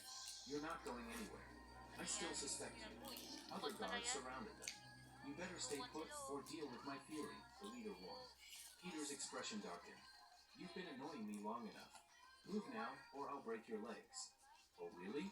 You think you're strong enough? The leader snapped. Then let's see you try. Meanwhile, Jivan had reached the basement and was speaking directly to the shadowy figure before her, Alapid. You're incredible, she said. You've been inside this building all along. Everyone focused so hard on guarding the place, not realizing you were already among them. But I don't understand one thing. Why did you choose me? I know you were trying to provoke me in the security room, just so I'd follow you here. Why? Why me? LPD stepped into the dim light, still wearing Marco's face. You're blind, he said, yet incredibly smart. I like that. Also, you're beautiful. Cut the crap, Jivan snapped. Why are you still wearing Marco's face? You afraid I'll expose you? I'm blind, remember? I wouldn't be able to identify you anyway. LPD smiled. Then let me show you. He peeled off the mask. His code name, Johan. Real name, Alapid. Age, 28. Status, disciple. As he walked toward Jivan, he asked with a smirk. So, how do you like my face? You're decent looking, Jivan said sarcastically. A bit more handsome than you might have impressed me. But seriously, why target me? There are stronger people here. I heard you're not just a great hacker, LPD replied, but a skilled fighter too. So why not show me what you've got? Jivan chuckled. Wow, what an honor. A disciple wants to see my skills? Sure, I'll show you. Then, without warning, she turned off all the lights. LPD narrowed his eyes. So her greatest weapon is darkness. That's why she blacked out the lights first. Jivan vanished from his sight. Interesting, now we're both on equal ground, LPD thought. But does she really think this trick will be enough to beat me? From behind, Jivan suddenly struck the floor with her cane, producing sonic pulses. Do you know, she said, when a human loses one of their five senses, the others sharpen? We blind people possess something special, echolocation. Using sound waves, she located him. In a flash, she launched a powerful attack, sending LPD flying across the room. You're not a normal fighter, he grunted. Your strength and technique, you're trained. Are you affiliated with some killer organization? Even gets pretty fast. Doesn't matter right now, she said. You won't leave here alive. She hurled her cane at him, hard. Smoke filled the area. But as it cleared, Jivan gasped. He caught it, without a scratch. It didn't even hit the wall. LPD stood there, gripping her weapon effortlessly. How can he see me, in complete darkness? LPD smiled. You're probably wondering how I stopped your attack so easily, right? In pitch dark. He paused, then added, Want to know something interesting? I've been blind since the day I was born. Jivan's eyes widened. What? That echolocation trick of yours? Malapide said. If you upgrade it further, you'll realize how powerful it can be. He activated his own echolocation skill. Now, even in darkness, he sensed everything in the room. You're strong, Jivan admitted. But again, why me? Why are you so fixated on me when there are so many others? Alapide smirked. If I'm being honest, I don't really like blind people. He stepped forward, his voice dark and amused. Let's restart this fight. I have a feeling this round will be much more fun. And with that, Alapide lunged at her, like a phantom striking from the void. Peter was visibly furious with the security leader. Glaring at him, he said coldly, I warned you, so don't say I didn't. And in the next moment, he launched a powerful attack toward the leader. The sudden speed and intensity of the move left the security leader stunned. This attack, it's too fast. I can't block it, he thought in shock. But just when it seemed like Peter was about to strike him, he did something unexpected. Instead of landing a blow, Peter grabbed the leader by the shoulder, using the grip as leverage to vault over him and escape swiftly. The move happened so fast, the security leader stood frozen, wide-eyed. How did he do that? He muttered to himself, astonished. This guy, he's no ordinary agent. Just then, one of the men standing beside the leader prepared to chase Peter and said, Sir, we need to go after him. He's escaping. But the leader raised a hand and stopped him. No, let him go for now. We have other matters to take care of. Still, the leader was deep in thought. That boy didn't just grab my shoulder. He precisely struck the pressure points around my neck. He could have easily killed me, but he chose not to. Why? Shaking off the moment, he turned to his men. Let's move. We still have to find Alapide. Meanwhile, in another part of the building, Jivan was facing off with Alapide. Look, Alapide, she said calmly. You and I are both blind. We belong to the same kind. Why do you want to kill me? We don't even have any real enmity. Taking my life won't gain you anything. But Alapide didn't care. Without hesitation, he dashed toward her with violent intent. I told you. I can't stand blind people. They're irritating. That's reason enough for you to die. With incredible speed, he struck Jivan, sending her flying back with tremendous force. Crashing against the floor, she winced in pain and thought, He's too strong. I can't match him. But how can a blind person use echolocation at such an advanced level? That's nearly impossible. Suddenly, a memory surfaced, a flashback from her training days. In the memory, her trainer was praising her. Ma'am Jivan, I've never met anyone like you. You've mastered echolocation nearly to an advanced level. Curious, Jivan had asked. What do you mean by nearly? Has anyone taken it even further? The trainer nodded solemnly. Yes. I've met only one person who has pushed echolocation to an extreme. He was blind from birth. People thought he wouldn't survive long. But the very blindness everyone saw as a curse turned out to be his greatest gift. Because of it, all his other senses became incredibly sharp. Using those heightened senses, he developed echolocation to the point where he can see his surroundings just like a sighted person. The flashback faded. Back in the present, Alapide charged forward and threw a dagger straight at Jivan's back, striking her and sending her crashing to the ground, wounded. It's impossible to beat him, she thought grimly. His senses are sharper than mine. He can sense everything around him as if he's watching with his eyes. I need to come up with something that will tip the scales in my favor. She took a deep breath and remembered something important. Super sharp senses could also mean super sensitive weaknesses. Just then, Alapide began walking toward her. Jivan, he said with a twisted grin, among all the blind people I've encountered, you're the most impressive. All the others I've killed, none of them ever fought back like you. This is going to be fun. But before he could strike again, a sharp screeching sound echoed through the hallway, loud enough to cause pain. Alapid clutched his ears in agony. What are you doing? Stop it. Make it stop, he screamed. We see that Jivan had grabbed a metal rod and was violently dragging it along the wall, creating a painful, high-pitched noise. I knew it, she thought. His senses are highly advanced, but that makes them sensitive. Too sensitive. I can use that against him. As Alapid reeled in pain, Jivan dashed toward him, ready to strike. But just when she thought she had the upper hand, she froze. Alapid was smiling. What's wrong? Surprised, he mocked. Did you really think your little trick would work on me? Before she could react, he hurled 2 daggers. Both blades struck her hands, pinning her in place. Jivan gasped in pain and shock. He's not just strong. He knows exactly how to use every single one of his senses like a weapon. Alapid closed the distance between them in an instant and delivered.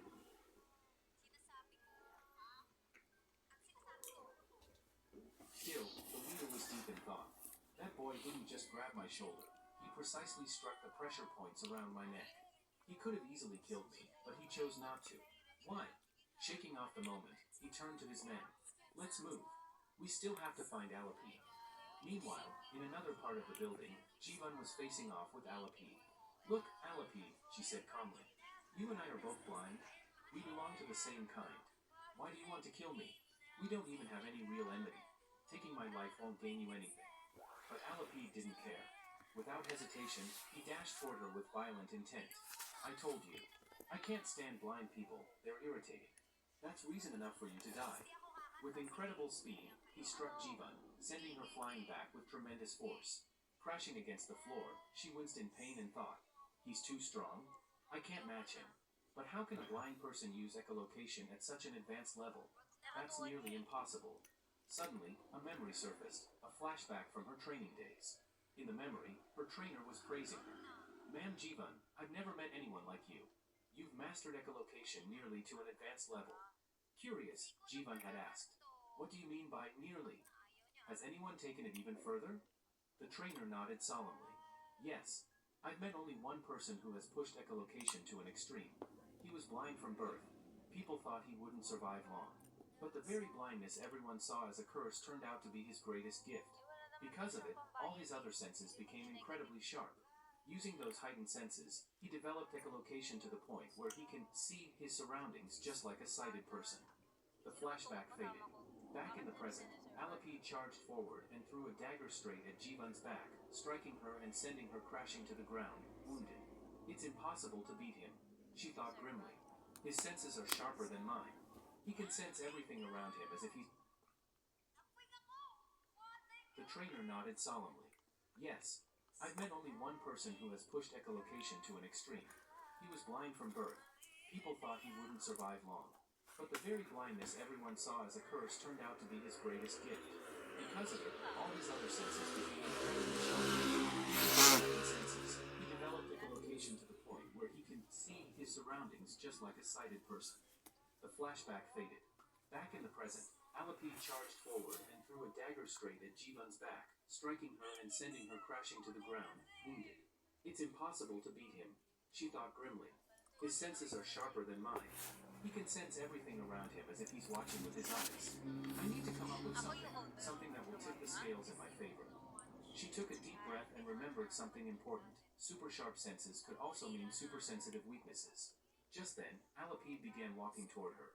Jivan, he said with a twisted grin, among all the blind people I've encountered, you're the most impressive. All the others I've killed, none of them ever fought back like you. This is going to be fun. But before he could strike again, a sharp screeching sound echoed through the hallway, loud enough to cause pain. Alapid clutched his ears in agony.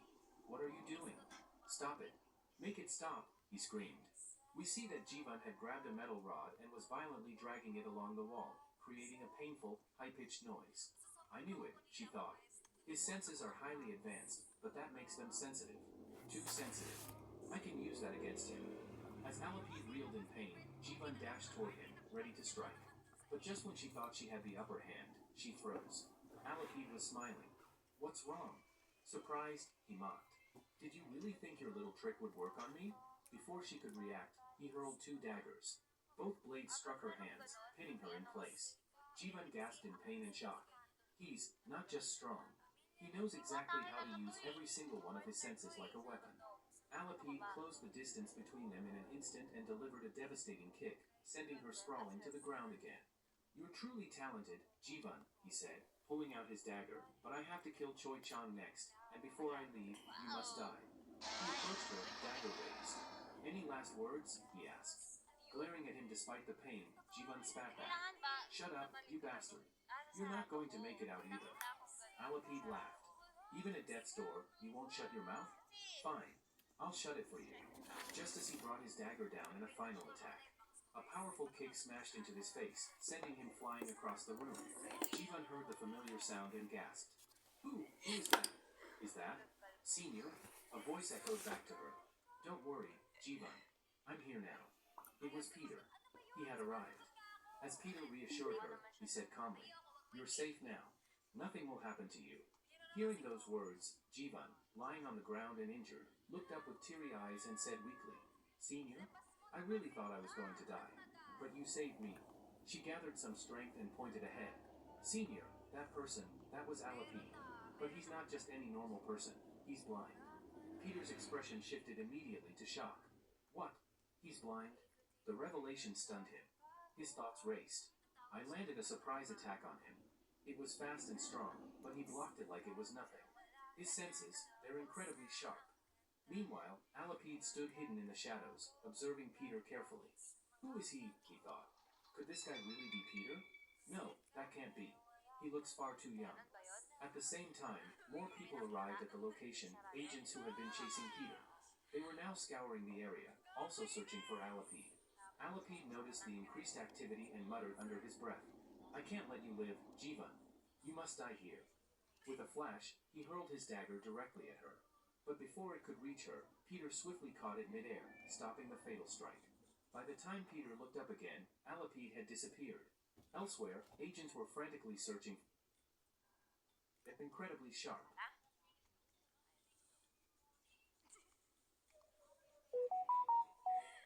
Wida! Ate Wida!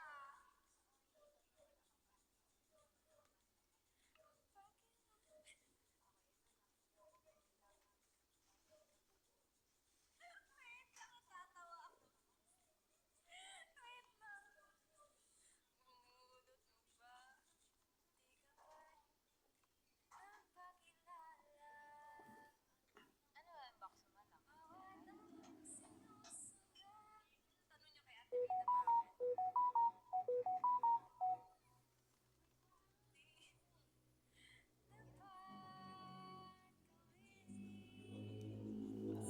And this time you can enjoy only lechon. So we went there, try it out, and let me show you what other food are included. So this is the Swedish Christmas buffet, and it's 495 peso per person. If you're an IKEA family member, here's the terms and conditions.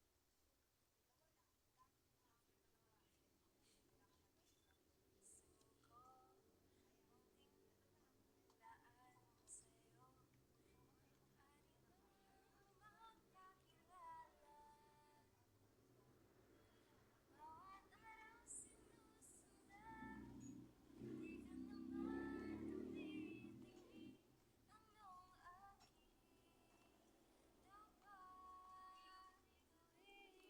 Uy, ba't wala nang meat? Paano yun?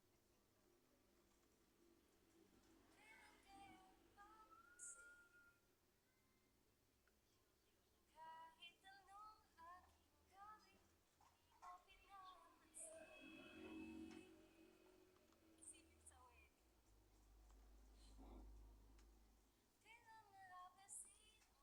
Dish, you may pause and read it. Promo runs only every Friday until December 19, and it's only from 7 p.m. to 9 p.m. So I suggest you buy tickets earlier than your preferred schedule, since they also have limited slots only. As for us, we bought the ticket the same day, but we went there earlier around 4 p.m. and just went back at 7 p.m. So this is the buffet area. If you notice, it's quite long. But it's actually just mirroring each other, wherein the lechon part is the center. And you'll get this free Santa hats too. So on with the food. There's this rye biscuit, butter and jam, called pesto pasta. pasta. You may also create your own salad, different dressings there, some cheeses, mostly cheddar, and then they have this smoked salmon on top of this fried crisp as well. Here's my fave, it's a cheese quiche, and here are some of the sweets. I haven't tried this one, but I think it's a cookie. There's an apple cake and this small chocolate bite. They also have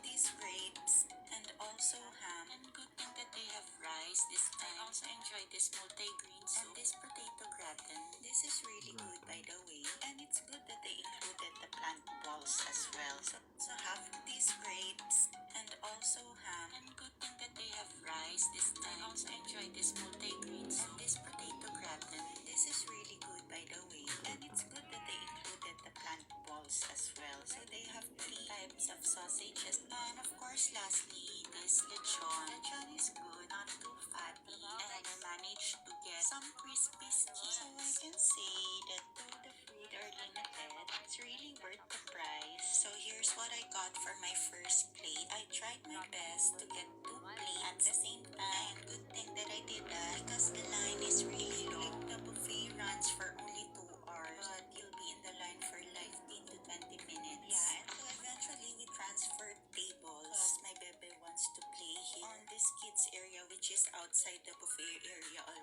But since we have a buffet tag, they just allow him to go back and forth to this area and back to our table. So overall, we really enjoyed this lechon buffet more than the crayfish buffet previously, since they have rice this time and other food choices, not just snacks. So it's really worth the price. So that's it.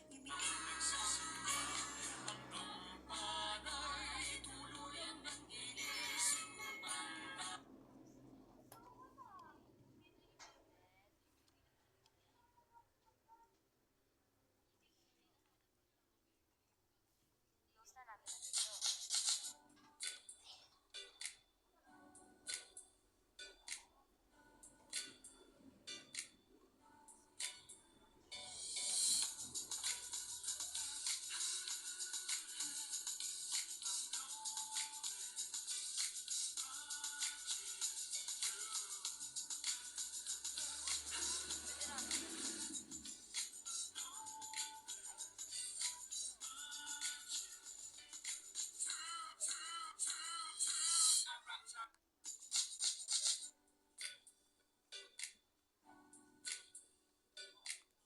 Unlimited premium roast beef na bet ko, unlimited smoked pork barbecue na masarap, unli seafoods, unli barbecue and shrimp skewers, unli lechon belly, mga pasta, pizza, mga appetizers, mga nakakatakam na desserts, fruit and veggie salad, coffee and juice, at iba pa. Eat all you can, saan ka pa? So pinalik na nga nilang dinner buffet nila and look, maraming pumupunta. Kasi nga, bagay na bagay for birthdays or family and barkadahan dinner dates. Ito nga pala ulit ang dinner buffet ng Mr. Shrimp located dito sa 35B Montinola Subdivision, Quezon Road, Baguio City. Sa loob mismo ng Hotel Henrico Quezon. Turo ko kung paano siya puntahan mula sa Session Road at the end of the video. For me, sulit na sulit itong premium roast beef nila. I liked it. And syempre, itong smoked pork barbecue talaga nilang binalikan ko. Look how soft that is. Okay para sa akin yung barbecue at shrimp. Fresh din siyang ginagawa sa labas. And masarap yung tom yum soup nila. Other times, they have sinigang naman. Their chickens are also okay. May dalawang flavors, teriyaki at yung special sauce nila. We had 2 sauces din ng pasta, andyan ang shrimp alfredo at bolognese. Although usually nag-change sila ng sauce every week. For me, napakasulit na nito with all these options. Bali, iniiba pala nila every week ang ibang options para hindi pare-pareho. Pero andyan lagi si roast beef, smoked pork barbecue, lechon belly at iba pang mains. At hindi siya nababawasan. Iniiba lang yung other items. Bali, itong buffet pala nila ay hanggang December. Every Saturday siya from 5 o'clock p.m. to 10 o'clock p.m. Ang last call ay 9 o'clock p.m. Kaya habang meron pa, dito na kayo mag-date next Saturday mga B. Meron din naman silang a la carte sa restaurant everyday, pero masulit pa rin ang buffet. Kaya comes na. Bali, you will enjoy the dinner buffet for only 695. Eat all you can dinner buffet. Bumalik tayo dito sa City Hub. Natry naman natin itong hot pot session, isang bagong Yung seafood nila dito sa Baguio, anli na, tapos may sangyo pa. Na-try nyo na ba dito? Here are some food spots you can only find here in Baguio City. We arrived in Baguio around lunchtime, so we went straight to Chocolate Beauty Patty It's near Baguio Country Club, and of course we had to try their specialty, their hot Filipino chocolate. I love how it's on the bitter side. Ganito talaga yung type of chocolate drink na gusto ko, and they also offer a variety of Filipino food. We got kare-kare. Pwede kainin lahat unlimited so long as you can mula sa roast pork belly, lechon kawali, salt pepper spare ribs, kanin, mga chicken dishes, other pork and beef dishes, fish fillet, crabs, spaghetti, iba't ibang klase ng bread at desserts na talaga naman nakakatakam, fruits and vegetables, at syempre mga drinks at marami pang iba. Wala silang time limit mga mi, basta within the set lunchtime period. And magandang ambience, malawak ang dining area sa loob at outdoor dining. Ito palang lunch buffet ng Elements located dito sa Newtown Plaza Hotel sa corner Claro M. Recto Street, Baguio City. Turo ko kung paano mag-jeep dito mula sa Session Road at the end of the video. Malapit lang siya sa Botanical Garden, Wright Park at the Mansion. I love their roast pork belly, their chicken halang-halang, their lechon kawali, fish fillet, and as usual, their pastries. Actually, majority ay okay naman sa akin. Sulit ang bayad natin. Bali, you will enjoy their lunch buffet at 580 pesos. May 20% discount for seniors at PWDs. May discounts din sa mga bata up to 10 years of age. Open ang lunch buffet every day from 10:30 a.m. to 1:30 p.m. May free wifi pala sila and they also have plenty of parking space. And ambience has always been good. Ilang beses na tayo dito and that's one of the things I love about them. Apart from the food and customer service. So, paano mag-jeep dito mula sa Session Road? As usual, hanapin lang si Prime Hotel on your left pagpababa ka galing SM. Take this road sa harap nito and just before Land Bank, sa may road na pababa dyan, hanapin lang ang jeep na may sulat ng Navy Peace. Drop off ka lang sa Newtown Plaza. 13 pesos ang pamasahe. Dito kayo pababa sa harap ng Newtown Convention and just across ay ang entrance paakyat ng Newtown Plaza Hotel. And dyan lang ang buffet area sa second floor. Dito ka na rin sa harap ng convention maghintay ng jeep pabalik ng Session Road or SM Baguio. Pwede mong kainin lahat unlimited so long as you can mula sa roast pork belly, lechon kawali, salt pepper spare ribs, kanin, mga chicken dishes, other pork and beef dishes, fish fillet, crabs, spaghetti, iba't ibang klase ng bread at desserts na talaga naman nakakatakam. Breakfast buffet na may view ng Baguio City. Dito nga lang yan sa Olive Town Center and Hotel located at Lower General Luna, Baguio City. Isang kanto lang to from Session Road, Ililikha Village, Baguio Cathedral, and walking distance sa SM at Burnham Park. Kaya perfect gumala after kumain dito ng breakfast. Situated nga sa sun deck or sa 6th floor ang breakfast buffet kaya you get the panoramic view of Baguio City. These are the rates and the breakfast buffet is open from 7 a.m. to 10 a.m. Pwede nga kayong mag-walk-in or you can get this breakfast buffet for free if you book a room here at the hotel. Don't worry guys kasi they have a basement parking kaya no hassle maghanap ng paparkingan. They offer classic Filipino breakfast and today we have white steamed rice, chow fan, scrambled egg, sayote and beans, dilis, fish fillet with garlic aioli, and pork tapa. We also have pancakes, pastries and bread, and meron din ditong salad section and you can make your own salad and fruit section. And the beverage section naman has water, juice, hot choco, and pancake. Kumuha na nga rin tayo. And with this relaxing view ng Baguio City, talagang magiging worth it ang punta nyo. So for inquiries, you can message their Facebook page or call their number. So that's all guys. Bye-bye! Breakfast buffet na may view ng Baguio City. Dito nga lang yan sa Olive Town Center and Hotel located at Lower General Luna, Baguio City. Isang kanto lang to from Session Road, Ililikha Village, Baguio Cathedral, and walking distance sa SM at Burnham Park. Kaya perfect gumala after kumain dito ng breakfast. Situated nga sa sun deck or sa 6th floor ang breakfast buffet kaya you get the panoramic view of Baguio City. These are the rates and the breakfast buffet is open from 7 a.m. to 10 a.m.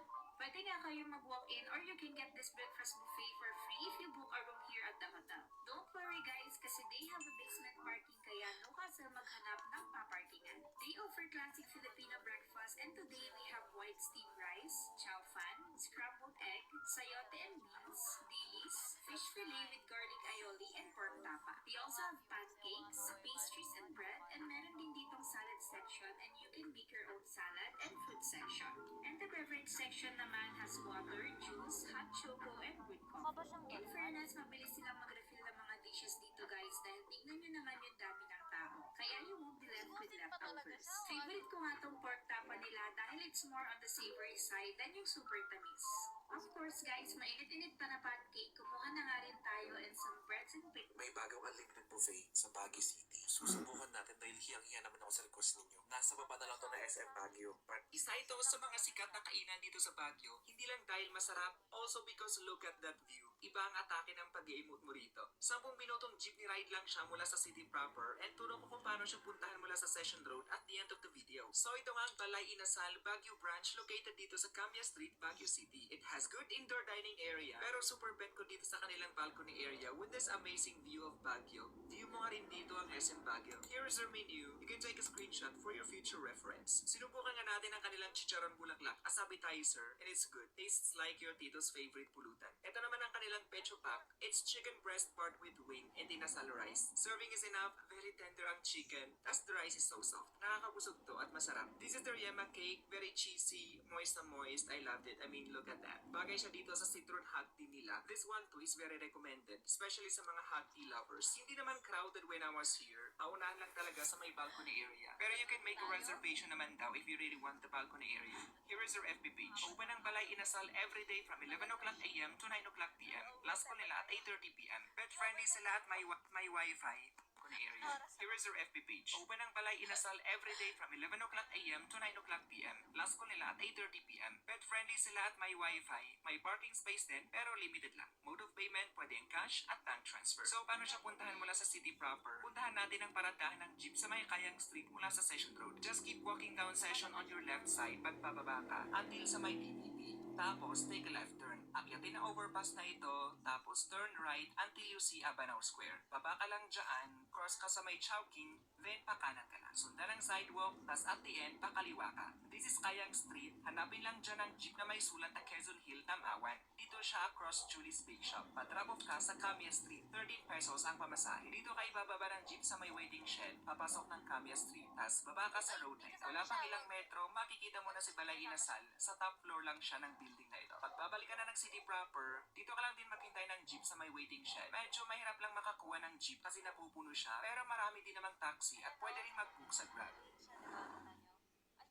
Isa ito sa mga sikat na kainan dito sa Baguio, hindi lang dahil masarap, also because look at that view. Iba ang atake ng pag-i-emote mo rito. 10 minutong jeepney ride lang siya mula sa city proper and turo ko kung paano siya puntahan mula sa Session Road at the end of the video. So ito nga ang Balay Inasal Baguio branch located dito sa Camia Street, Baguio City. It has good indoor dining area pero super bet ko dito sa kanilang balcony area with this amazing view of Baguio. View mo nga rin dito ang SM Baguio. Here's their menu. You can take a screenshot for your future reference. Sinubukan nga natin ang kanilang chicharon bulaklak as ito ang SM Baguio. Here's their menu. Hindi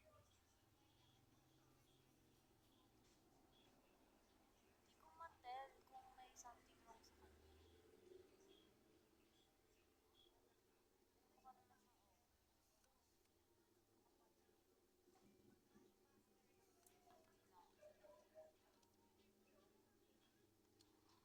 Ay. Sinaraduhan. Sinaraduhan. Hindi siya sa harap, hindi.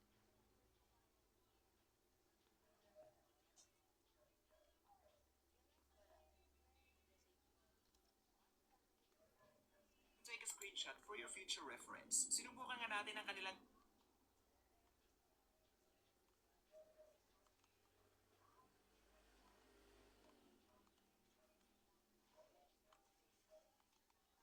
chicharon bulaklak as appetizer and it's good. Tastes like your tito's favorite pulutan. Ito naman ang kanilang pecho pack. It's chicken breast part with wing and inasal rice. Serving is enough. Very tender ang chicken as the rice is so soft. Nakakabusog to at masarap. This is their yema cake. Very cheesy.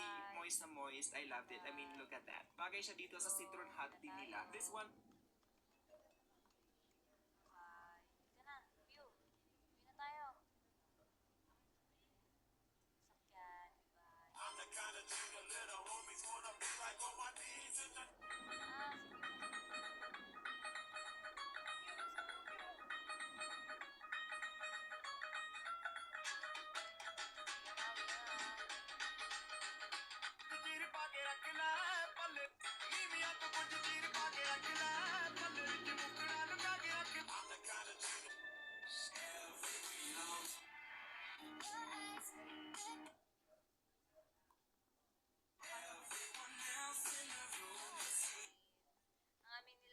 is very recommended, especially sa mga hot tea lovers. Hindi naman crowded when I was here. Paunahan lang talaga sa may balcony area. Pero you can make a reservation naman daw if you really want the balcony area.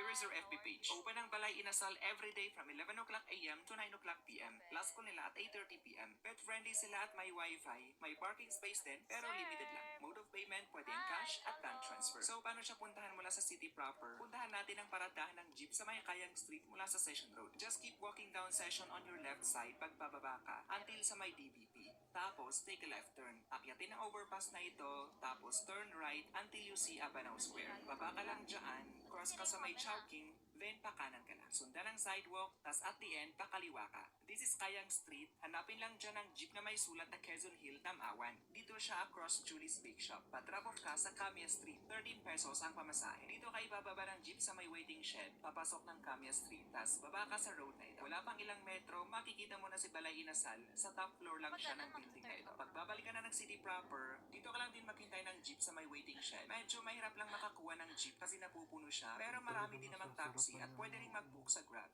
Bro, nasa sipyo. Bakit wala Isa ito sa mga sikat. For as low as 249 pesos, nakakain tayo ng unlimited sa isang sulit na buffet dito sa Baguio. Unli pansit, unli chicken, carbonara, filet, baked calimaki, iba't ibang Update sa app sa 750 worth it na eat all you can na talaga namang babalik-balikan mo dito sa Strawberry Capital, ang La Trinidad. Unlimited delicious chicken, creamy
may bagong buffet. Alam nyo ba na isa talaga sila sa pinakasulit na unlimited hotpot dito sa Baguio City? At dahil nga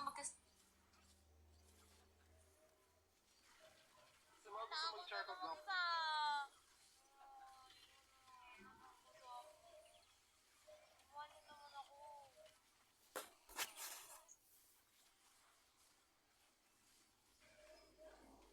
kaya ko tumaisa-isa ako. Strong, independent girl. Okay. Uy! Chicks! Uy! Mga ganun kayo.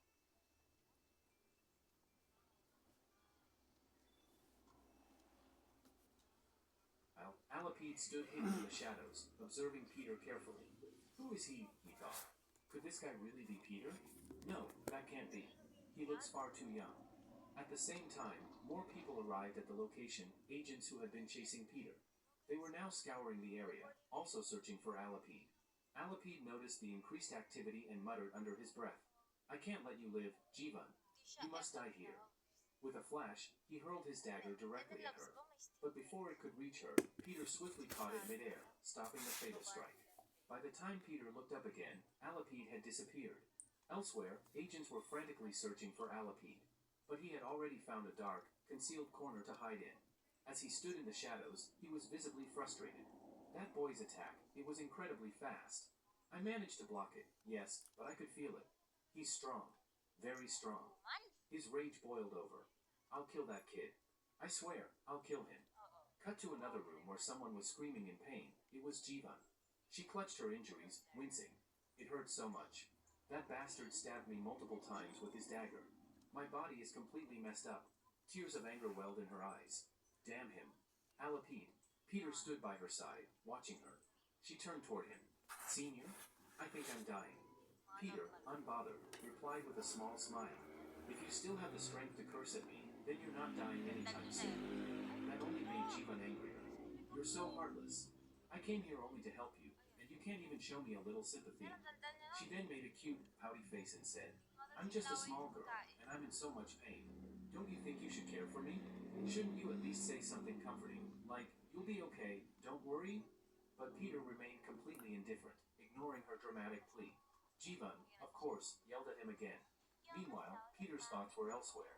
Jivan told me that Alapede's combat skills are on another level. He fights in the dark like normal people do in daylight. He was wearing Marco's mask earlier. If he has the ability to impersonate someone so flawlessly, then he could easily be using another identity right now.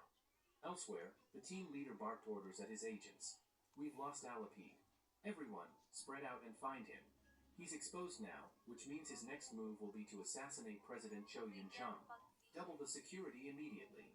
Hearing this, Jivan nodded and turned to Peter. Senior, the leader is right. Alapede has shown his hand. Now his next target, it's definitely President Cho Yun-chang. He's probably already planning how to get to him. The security leader was shown again, shouting instructions at his team. I don't care what it takes. We must catch Alapede. Tighten the security so much that not even an ant can sneak past. Then we cut to Kim, who spoke to Jivan urgently. Alapede came here with a solid plan. Even if he's revealed himself, the fact that he could fool all of us by wearing Marco's mask means he probably has another disguise ready. He'll try to deceive us again. Meanwhile, the scene cuts back to the security leader gathering his men again. Stay alert. If anyone even remotely seems suspicious, seize them immediately. I'll go meet with President Cho Yun-chang myself. The man was shown walking toward the president's room, but he was smiling. That unsettling smile hinted at the truth. This wasn't the real security leader. It was Alapede, now wearing another mask, this time impersonating the team leader. The scene returned to Kim. Jaiwan turned to Peter and said with urgency, Senior, if that's true, then we need to go to the president, right now. As soon as she realized the situation, Jivan jumped out of bed and exclaimed urgently, Senior, what are you doing? We need to move fast. We must go and protect the president. But Kim remained calm and replied, Don't worry, Jivan. I've already made arrangements. Alapede won't be able to enter the president's room. Meanwhile, we see the team leader, still disguised as himself, but actually Alapede, walking toward the president's chamber. Just as he was about to reach the door, he was stopped by a group of security guards. These were not ordinary guards. They were Cho Yun-chang's personal security team. Alapede, maintaining his disguise, said sternly, What's the meaning of this? I'm the condo team leader. I have permission to meet the president. Why can't I go in? One of the guards, a stern-faced woman, remained composed. She thought to herself, Kim already warned us? Alapede could use anyone's mask to try entering the president's room. We must be cautious. She responded politely but firmly. Sir, I'm afraid you can't go inside. If you have any urgent message for the president, please relay it to us, and we'll make sure it reaches him. Alapede's fake smile faltered. He was clearly irritated, but just then, the president's personal secretary, Ajki, stepped forward. Please don't be upset, sir, she said smoothly. If there's something you need to deliver, I'll take it. I'm the president's personal secretary. I'll ensure the message reaches him. The disguised Alapede handed her his bag and said, This contains highly important documents. Make sure the president checks them immediately. And remember, do not open this bag. The contents are confidential and extremely sensitive. After giving her the bag, he walked away. We shift scenes to Kim, who was walking toward the president's room, talking to Jivan on the phone. Jivan, still worried, warned him again. Senior, I'm telling you, don't underestimate Alapede. He's far smarter than he looks. Kim replied with a gentle voice, Don't worry about me, Jivan. Just focus on staying safe. Alapede might still come for you. He paused, then added curiously. Also, I think we'll soon discover a new body, someone else whose face Alapede is currently using. And I'm really curious to find out who it is. Some nearby bodyguards overheard Kim's cryptic words and looked at each other, confused and suspicious. Kim reached the elevator and waited. At the same time, Jivan turned to Peter and said, Senior, I'm genuinely worried about you. You never listen, but please be careful. Alapede is definitely wearing someone's face again, and we don't know who it is is this 4 time? players, Just dalawa then, na. the elevator opened, and standing inside was the Kasi condo team mag-apat leader, tayo. still Alapid in disguise. Sabi niyo Kim yan. calmly told Jivan, "Don't Pero worry, susunod kayo sa I'll akin. handle things from here. I'll call you later. There are some matters I need to settle first." That scent? It's him. He's the one who attacked me earlier. But he's so young. How can someone this young be such a powerful assassin? Inside the elevator, Kim and the fake leader stood in silence. Kim eventually broke the silence. "You're coming from the president's room, right? What Ano business gusto did niyo? you Ako have lang there?" mag-isa? The Kayo imposter ba? Baka responded nag-enjoy kayo casually. manood na "Just ako some lang important mag-isa. documents I needed to deliver." "Why? Kasi may Is kasama. there a problem? Why are you so curious?" Kim replied with a relaxed smile. "No, not really. Player mo na Just ako. making conversation." At the same Isama time, ko isa. Alapid Pero secretly gusto ko yung activated his mga kinig echolocation sa akin. skill, Sundan niyo silently ako, scanning guys. Kim's body. His thoughts Isa. churned. "According to the intel I was given, this guy is just a D-rank killer. But based on my own analysis, he's stronger than even an A rank." His expression stayed calm, but his mind was racing. "My analysis is never wrong. So why does Glory Club list him so low? Has he been hiding his true strength on purpose?" The fake leader then tried to redirect the conversation. "Hey, do you know about Peter? I've heard he's not just Glory Club's top assassin, but the strongest killer in any tribe alive. No one's ever beaten him. He's never failed a mission. Honestly, I'd love to meet him someday. See how strong he really is." Kim kept a straight face. "Sir, I'm just a D-rank. I doubt I'll ever get to meet someone like the legendary Peter." Then he smoothly changed the topic. "But I did find something strange about Alapid. Did you know he's actually a European citizen? He only recently entered this country. Someone here hired him. It has to be a killer or an enemy nation." Kim leaned closer, his voice low. "And you know what's really strange? Alapid always fights in the dark. But why is that? What if he's actually blind?" That sentence shocked the disguised Alapid, who stiffened slightly. But Kim didn't stop. "Even so, I don't believe Alapid is strong enough to defeat Peter. What do you think, sir? Between Alapid and Peter, who do you think is stronger?" Alapid's hands clenched subtly. He was furious, but trying not to show it. Just then, Kim suddenly said, "Oh, sir, I almost forgot. You gave me this pen earlier, remember? You said it was very valuable to you. I'm returning it to you now." He pulled out the pen and handed it over. Alapid remembered the moment when this boy first joined the condo team. The real leader had tossed him that pen and said it was something important to him. Kim had caught it and kept it. Now, he was handing it back.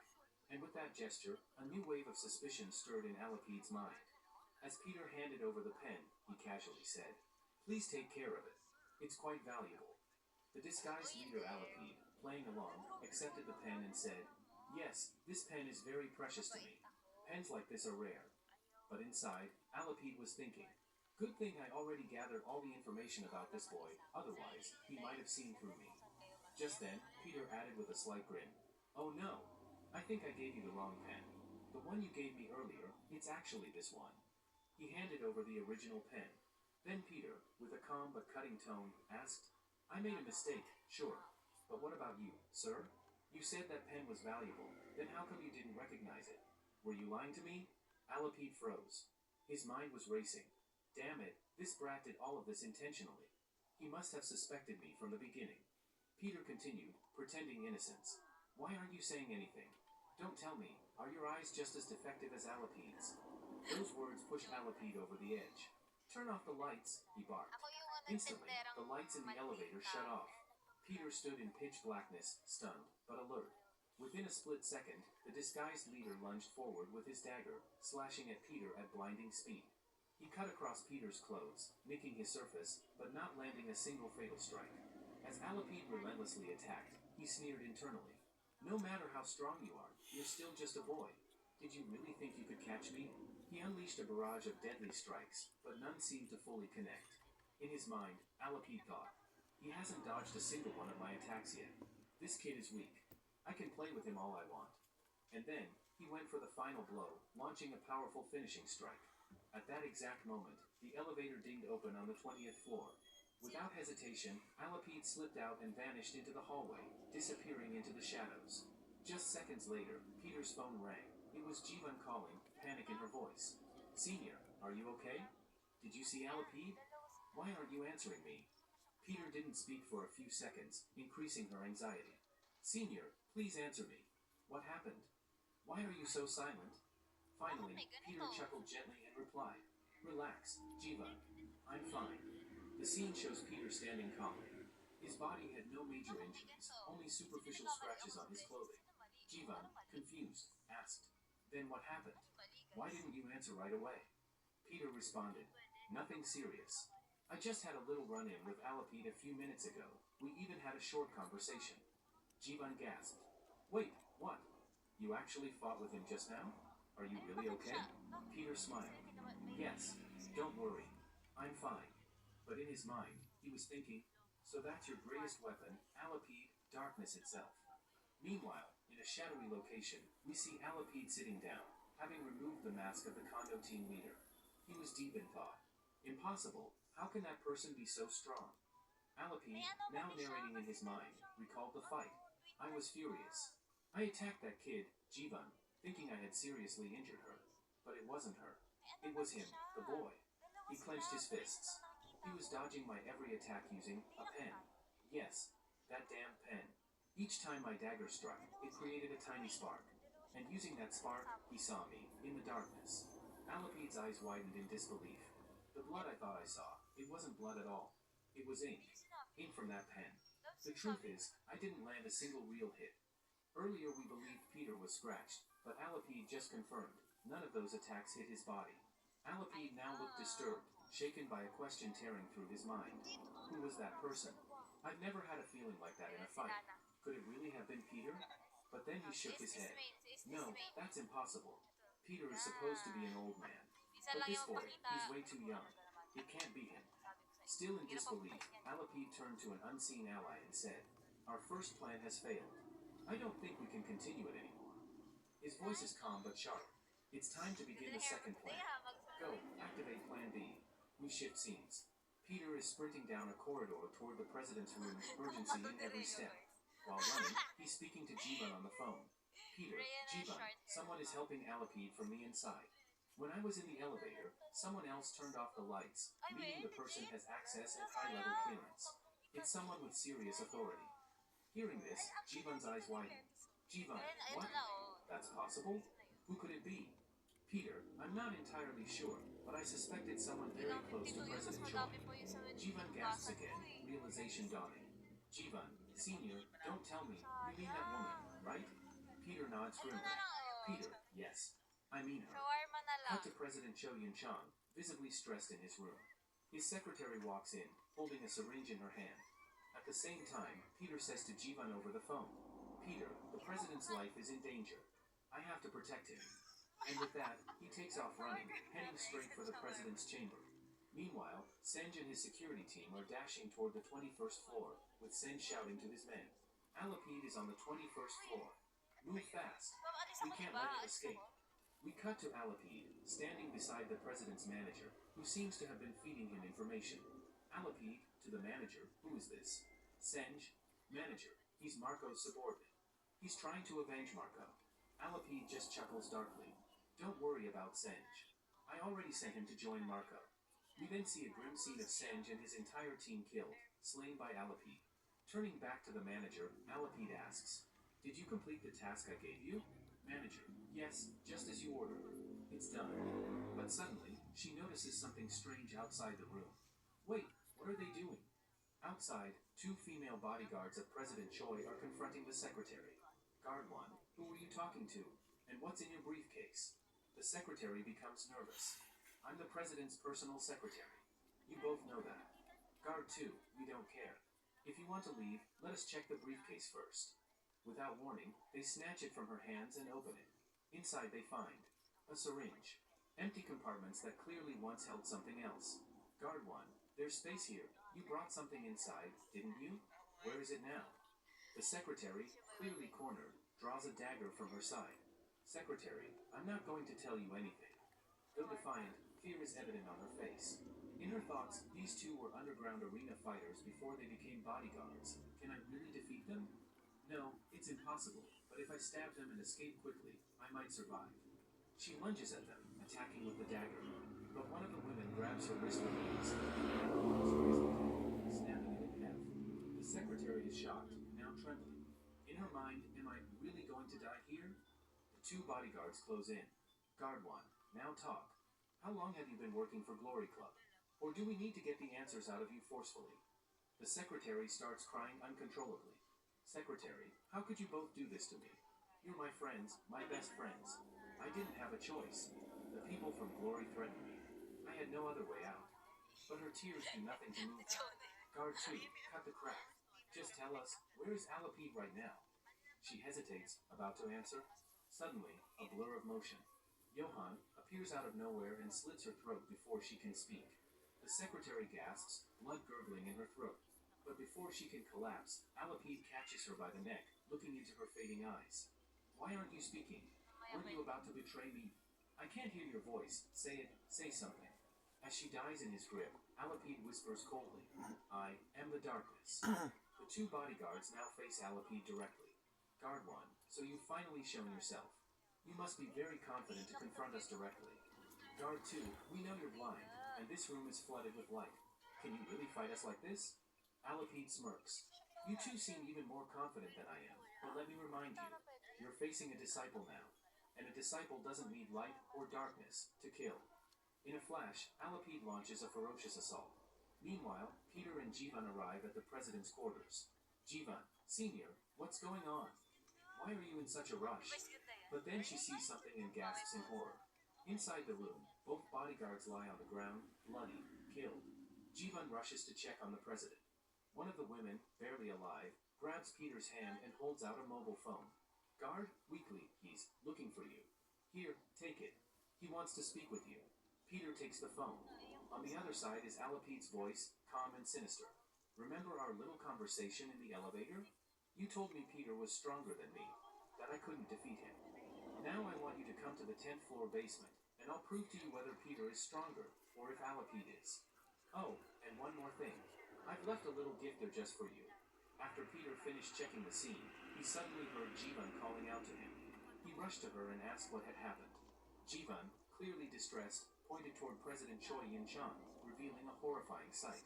Wrapped tightly around the president's neck was a time bomb. Both Peter and Jivan were shocked beyond words. Peter immediately realized the truth. Alapide called me to him, he said. He has the key to this bomb. I have no choice. I must go to him. Without wasting a second, Peter turned and began sprinting away. Jivan, panic rising in her voice, screamed after him. Senior, where are you going? Have you gone mad? That man is a monster. He'll kill you. Peter stopped for a moment and turned back to look at her. Calmly, he asked, Jivan, have you forgotten who I am? Tell me, what's my name? Jivan stood frozen, her voice faltering for a second before she said, Your name is Peter? The legendary killer Peter.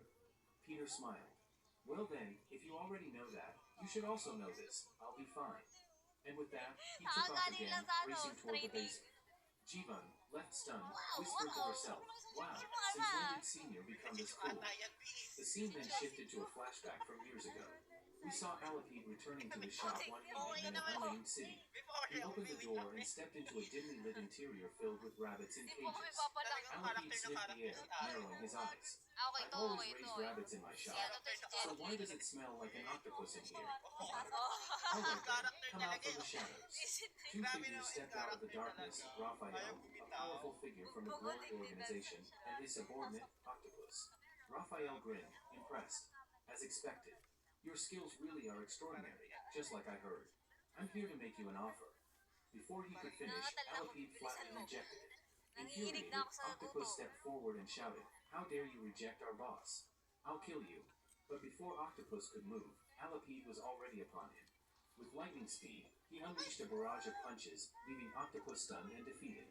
Turning to Raphael, Alapide said coldly, I'm sparing him only because he's your subordinate. Otherwise, I would have killed him 100 times over by now. Raphael clapped his hands, laughing. As expected, you're as powerful as the rumors say. But tell me, why won't you join the Glory organization? I know you're a killer. You take contracts for money. Isn't this a natural fit? I have no interest in your organization, Alapide replied bluntly. You can leave now. Raphael chuckled and said, You seem to think too highly of yourself. But remember, there's someone in Korea who isn't just considered the strongest in Korea, but the strongest assassin in the world. He then tossed his business card at Alapide and said, If you want to prove yourself, come to Korea and face him. His name is Peter. Alapide caught the card and embedded it in the wall behind him. Peter, huh? I've heard a lot about him. Is he really that strong? Raphael nodded. You won't believe it until you face him yourself.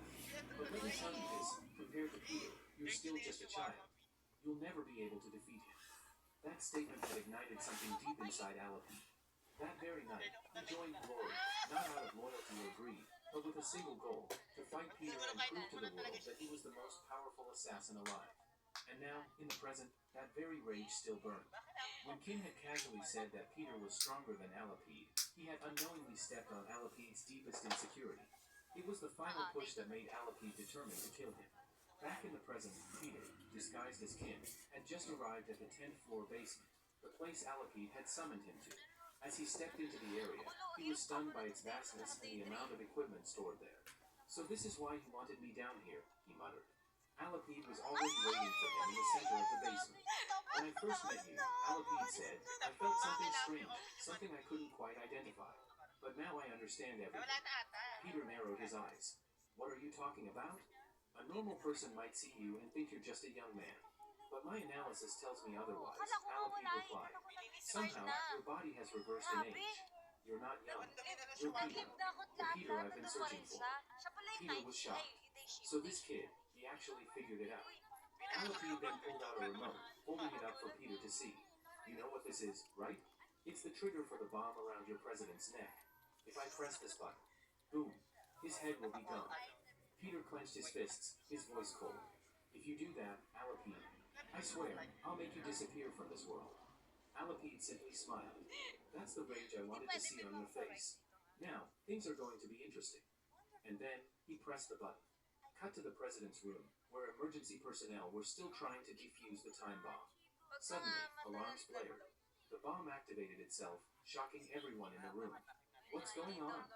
We didn't touch anything, one of them shouted. Outside the building, the moment of horror arrived, a massive explosion erupted, shaking the ground and sending shockwaves through the city.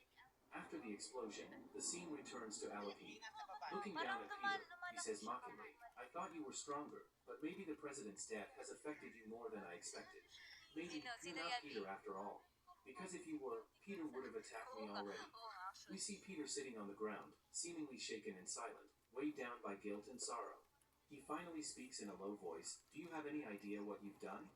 That explosion you triggered, it didn't just kill the president. There were many others who died in that blast. And among them was my friend. Alapide, unfazed, replies coldly, yes, I know, but I don't care. All I wanted was to break your confidence. And I've made some more arrangements too. Suddenly, he presses the remote again, and all the lights in the area go out, plunging the basement into complete darkness. Alapide draws his daggers and grins. Darkness is my greatest weapon. And you can't fight what you can't see. Peter stays calm but thoughtful. Johann was one of the most powerful disciples, and even he died by Alapide's hands. I can't beat him with strength alone. I'll have to outthink him. Alapide taunts. What's wrong, kid? Don't tell me you're scared. If you are, killing you won't be fun anymore. With that, he throws his daggers at Peter. In the overwhelming darkness, Peter struggles to dodge. His senses are hindered, and he realizes, I can't defeat him in the dark. I need light. At that moment, Alapide appears behind him at lightning speed, launching a series of attacks. Peter desperately dodges and retreats, thinking, I wanted to capture him alive, but if I can't see him, I won't be able to catch him. It feels like I've been swallowed by this darkness. Peter tries to counter, sensing Alapide nearby, but Alapide evades effortlessly. Impressive senses, Alapide mocks, but that won't be enough. He lands a powerful kick that sends Peter crashing backward. Peter, now furious, shouts, You talk too much. But how is this possible? Back in the elevator, you fought me at incredible speed. I couldn't even land a single hit on you. Then, Peter's expression changes. He smiles. But I figured it out. Alapide narrows his eyes. What did you figure out? Peter pulls out a flare gun from his side and fires it. The room fills with blinding light. The weapon is now useless, Peter says. I don't need to run anymore. You do. Alapide is shocked, thinking, where the hell did he get a flare? He quickly throws a knife at the flare to cut off its light. Peter smirks. I thought you were different, but you're just like the rest. Did you really think this flare was to beat you? Alapide growls. Then what was it for? Speak clearly. Peter grins. I never said I was going to defeat you with the flare. I said I've rendered your weapon, your darkness, useless. You know why I activated the flare? Because there's so much equipment stored here. This place is fitted with a fire detection system. The flare will trigger the fire alarm. And just as he finishes speaking, the alarm goes off, and sprinklers begin raining water across the entire basement. Water pours down over both of them, and Alapide's eyes widen in frustration. Damn it, because of the sound of water, I can't properly use my echolocation skills. This is going to make fighting him extremely difficult. But still, Alapide forces a smile and says, "Clever move, but do you really think this will be enough to defeat me? I told you, my true weapon isn't detecting people, it's darkness. You really think just because there's water now, I'm helpless? This will stop in a few seconds, and then your trick will fail." With a burst of speed, Alapide lunges toward Peter, attacking furiously. Peter dodges skillfully, backing away. Peter suddenly says, "Alapide, do you really think I'm an idiot?" Alapide pauses. "What are you talking about?" Peter looks him dead in the eye. "No one died in the blast." Alapide is stunned. Peter continues, "That whole act I put on? Feeling guilty, acting like I was grieving everyone? It was all fake. I knew from the moment you fought me that you couldn't defeat me anyway. That's why you wanted to kill me first, then the president. That was your real plan, wasn't it?" Alapide's face tightens in surprise. Peter walks closer, calm and composed. "You know, that sad expression doesn't suit you. You used to smile a lot more. Now, you just look like a loser." Alapide, enraged, shouts, "Shut up. You're right. I was going to kill you first, and then go after the president." A flashback begins. We see Alapide as a child, in his quiet shop filled with rabbits. He had a special rabbit he loved dearly, his only friend. One day, a boy asked Alapide for the rabbit, saying it was cute and he wanted to keep it. Alapide refused. "No, you'll hurt it." That same group of boys used to bully him constantly. They harassed him almost daily. Alapide remained silent, until one day he found the cage empty. His beloved rabbit was missing.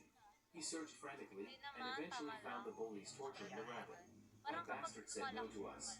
Let's see how he protects it now. Alapide charged in, screaming, "You bastards! How dare you touch my rabbit?" He bit one of the boys in rage like a feral dog. "Ah, get him off me! He's biting like an animal." The boys beat Alapide brutally, but he fought through the pain and managed to recover his rabbit, only to discover it was already dead. He broke down sobbing, holding its lifeless body in his arms. That night, rain poured heavily, and the lights went out due to a power failure. In the pitch dark, the bullies tried to leave the room. But for Alapide, it was the perfect opportunity. He could see clearly in the dark. They couldn't. He attacked them savagely, getting revenge for his rabbit. He beat them relentlessly. One of the boys screamed, "Please, I won't bully you again. Let me go." Just then, a teacher entered with a flashlight. "Kids, are you in here? Don't worry, I brought light." He opened the door and saw a horrifying sight. Alapide, bloody, standing over the dead bodies of the three boys, smiling eerily. "I'm not a loser," Alapide muttered. "If anyone ever treats me like one again, I'll kill them." Back in the present, Alapide is consumed with rage. He screams, charging at Peter. "I'm not a loser. I'll kill you." He attacks furiously, blinded by emotion. Peter thinks, yes, just what I wanted. He's completely lost it. Now's my chance. Just then, as Alapide lashes out again, Peter swiftly pulls out handcuffs and locks them onto Alapide's wrists in one smooth motion. Alapide is shocked. "What?" Peter grabs his arms. "You idiot. I provoked you on purpose, and you fell right into my trap." He tightens the cuffs and smirks. "You're not going anywhere. You know, the human body has 34 vital points. Now, I'll hit every single one of them. Let's see how long you can survive." Peter prepares a powerful strike and launches it at Alapide. Peter stood stunned, watching as Alapide endured the pain without flinching. I've struck his vital points, but is he pretending to be strong? He wondered. Peter narrowed his eyes and launched another series of attacks. "So that's what you're trying to do, prove how tough your body is? Fine then, let's put it to the test." He began attacking Alapide with rapid strikes, targeting pressure points and vital areas. "I'll admit," Peter said, "your willpower is impressive, but that doesn't matter. When someone gets hit in their vital points, they don't feel normal pain. They feel unbearable agony." But Alapide grinned through the pain. "Fool, do you really think that just because you've bound my hands, you've captured me?" he said. "You should have tied my legs too." Suddenly, Alapide struck Peter hard in the back with his foot, catching him completely off guard. Peter gasped. That kick was even stronger than his previous ones. Alapide snarled, "There's no time to be shocked. I won't even let you breathe." He launched a flurry of attacks, relentless and powerful. Peter backed away, shocked again. He didn't endure those attacks because of toughness, he endured them because of his ego. His pride won't let him kneel, even if it means dying at his opponent's hands. Realizing this, Peter grabbed the chain still binding Alapide's wrists and hurled him far across the room. Breathing heavily, Peter thought, this guy, he's so annoying. Of all the people I've faced, he's the most exhausting. He just won't give up, and he really wants to kill me. Alapide got up, laughing. Binding my hands? That was clever. With my arms restrained, I couldn't attack properly. But, did you really think that would be enough to stop me? Peter's eyes widened as Alapide shattered the handcuffs effortlessly. Peter sighed. Yeah, I know, it's kinda embarrassing. But honestly, that was the best idea I had at the time. Now it was Alapide's turn to reassess. I can't underestimate him. Fighting in this space, it's not ideal. My echolocation isn't working properly here. I need to get out. As he thought, suddenly leapt toward the exit, kicking open the door and trying to escape. But before he could, Peter appeared in front of him. Where do you think you're going? He just Nagugulat ako sa'yo. Then, using Peter's baby as a springboard, Alapide jumped up and landed a powerful blow, knocking Peter back. You really think I'd run away from you? Alapide shouted. Peter staggered but said nothing. He stood there silently. Alapide chuckled. You only talk when you're at an advantage. So why are you quiet now? You're in a well-lit place, clearly in control of the situation. But then, Alapide smirked and pulled out the same device he had used before. He pressed the button. All the lights shut off again. Peter's eyes widened in disbelief as darkness once again took over. Laughing maniacally, Alapide said, You know, Johann was a powerful disciple. Arrogant, confident he could catch me. But I killed him. Peter snapped, Shut your damn mouth. Johann was a retired killer. He was old. He didn't lose because he was weak. But now, Alapide's echolocation was working perfectly again. He moved effortlessly through the shadows and said, Johann didn't lose because of age. He lost because he overestimated his skills. Fighting me takes more than skills. You need sharp senses. That's what he lacked. He moved in for another strike, locking onto Peter's location using his enhanced hearing. He must be scared, Alapide thought. He probably feels like a trapped animal in a cage, unable to run. This is it, he muttered. The perfect chance to finish him. Smack! A powerful punch landed directly on Alapide's face, sending him flying backwards. His body slammed into the ground. Shocked, he gasped. What just happened? He tried to refocus. My senses are back. I should be able to see him through the dark perfectly. He dashed forward again, faster than before. Man! Peter punched him in the face again, this time even harder, sending him flying across the room. Alapide hit the ground with a thud, stunned. How are you seeing me in this darkness? That's impossible. You shouldn't be able to see anything. Peter chuckled. Why are you so surprised? Did you think I came here without a plan? Alapide froze. Peter continued. Remember those handcuffs I put on you earlier? I coated them with a special glow-in-the-dark paint. It's odorless at first, but under stress and heat, it starts to smell. He smirked. Try smelling it now. Alapide's eyes widened as he slowly looked down at his wrists, sniffing the faint scent from the cuffs. Shit, I didn't even notice it. I was so focused on fighting, I didn't realize he was tracking me this entire time. I thought I had the advantage, but he played me. Peter stood tall. He's been seeing me all along, using the paint. I thought the darkness gave me the edge. But all this time, he's been waiting to turn it against me. Alapide stared at Peter in disbelief. Who is this guy? I've never met anyone like him. Just how far ahead has he planned to beat me? He whispered under his breath, Peter, who the hell are you? Alapide, now visibly confused and stunned, asked, When did you plan all of this? Peter replied calmly, You remember the elevator, right? When you were attacking me there, I was dodging your moves. But back then, I realized something, that the dim light inside wasn't enough to take you down.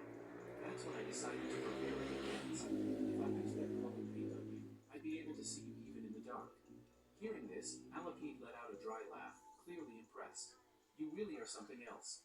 I've been fighting like an idiot since the beginning, totally unaware that everything was just part of your plan. He suddenly became serious and said, Alright then, let's have a fair fight.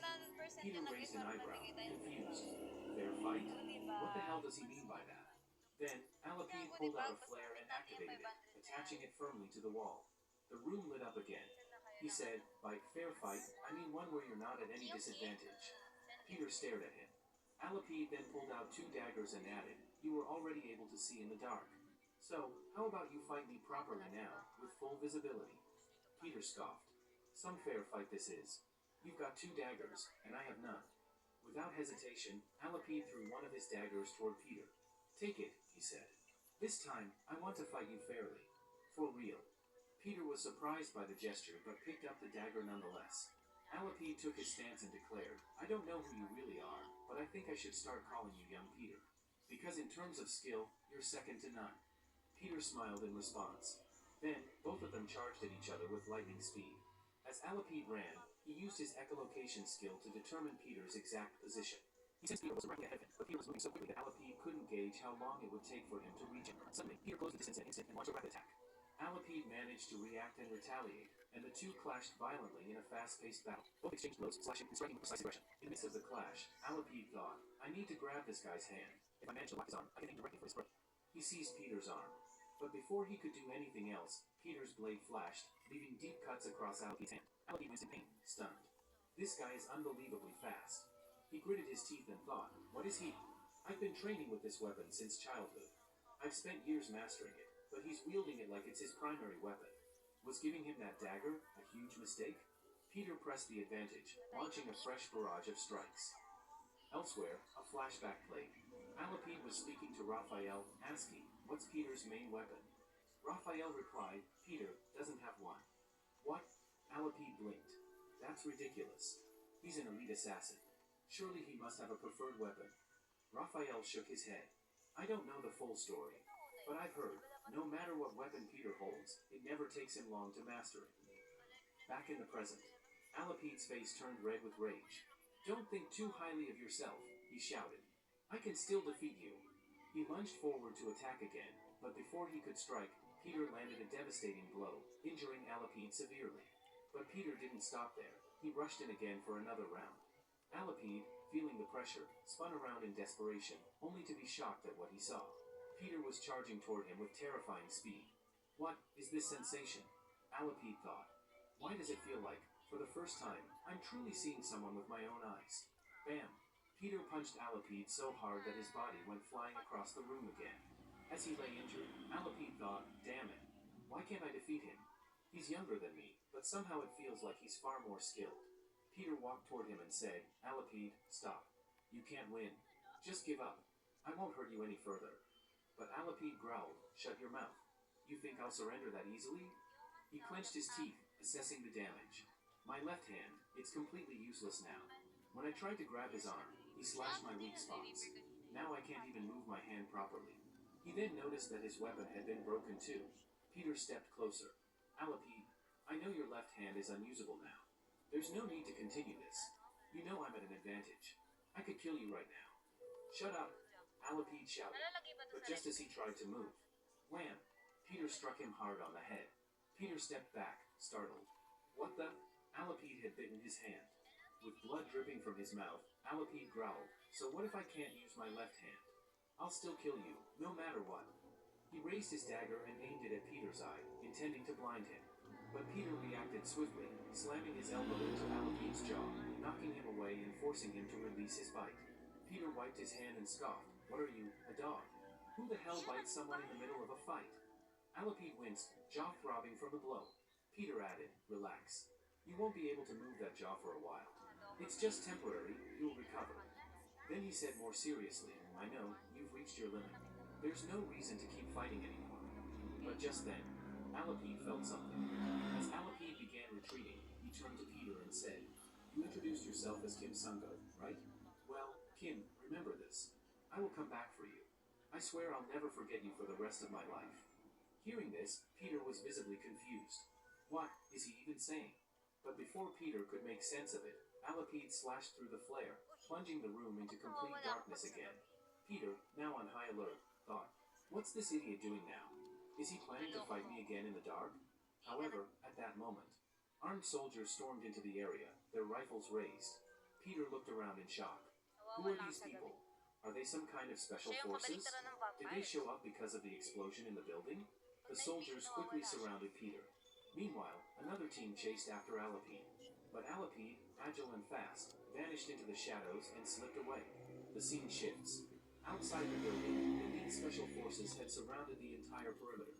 They were sweeping through the floors, fully armed and coordinated. We then cut to Jivan, a sharp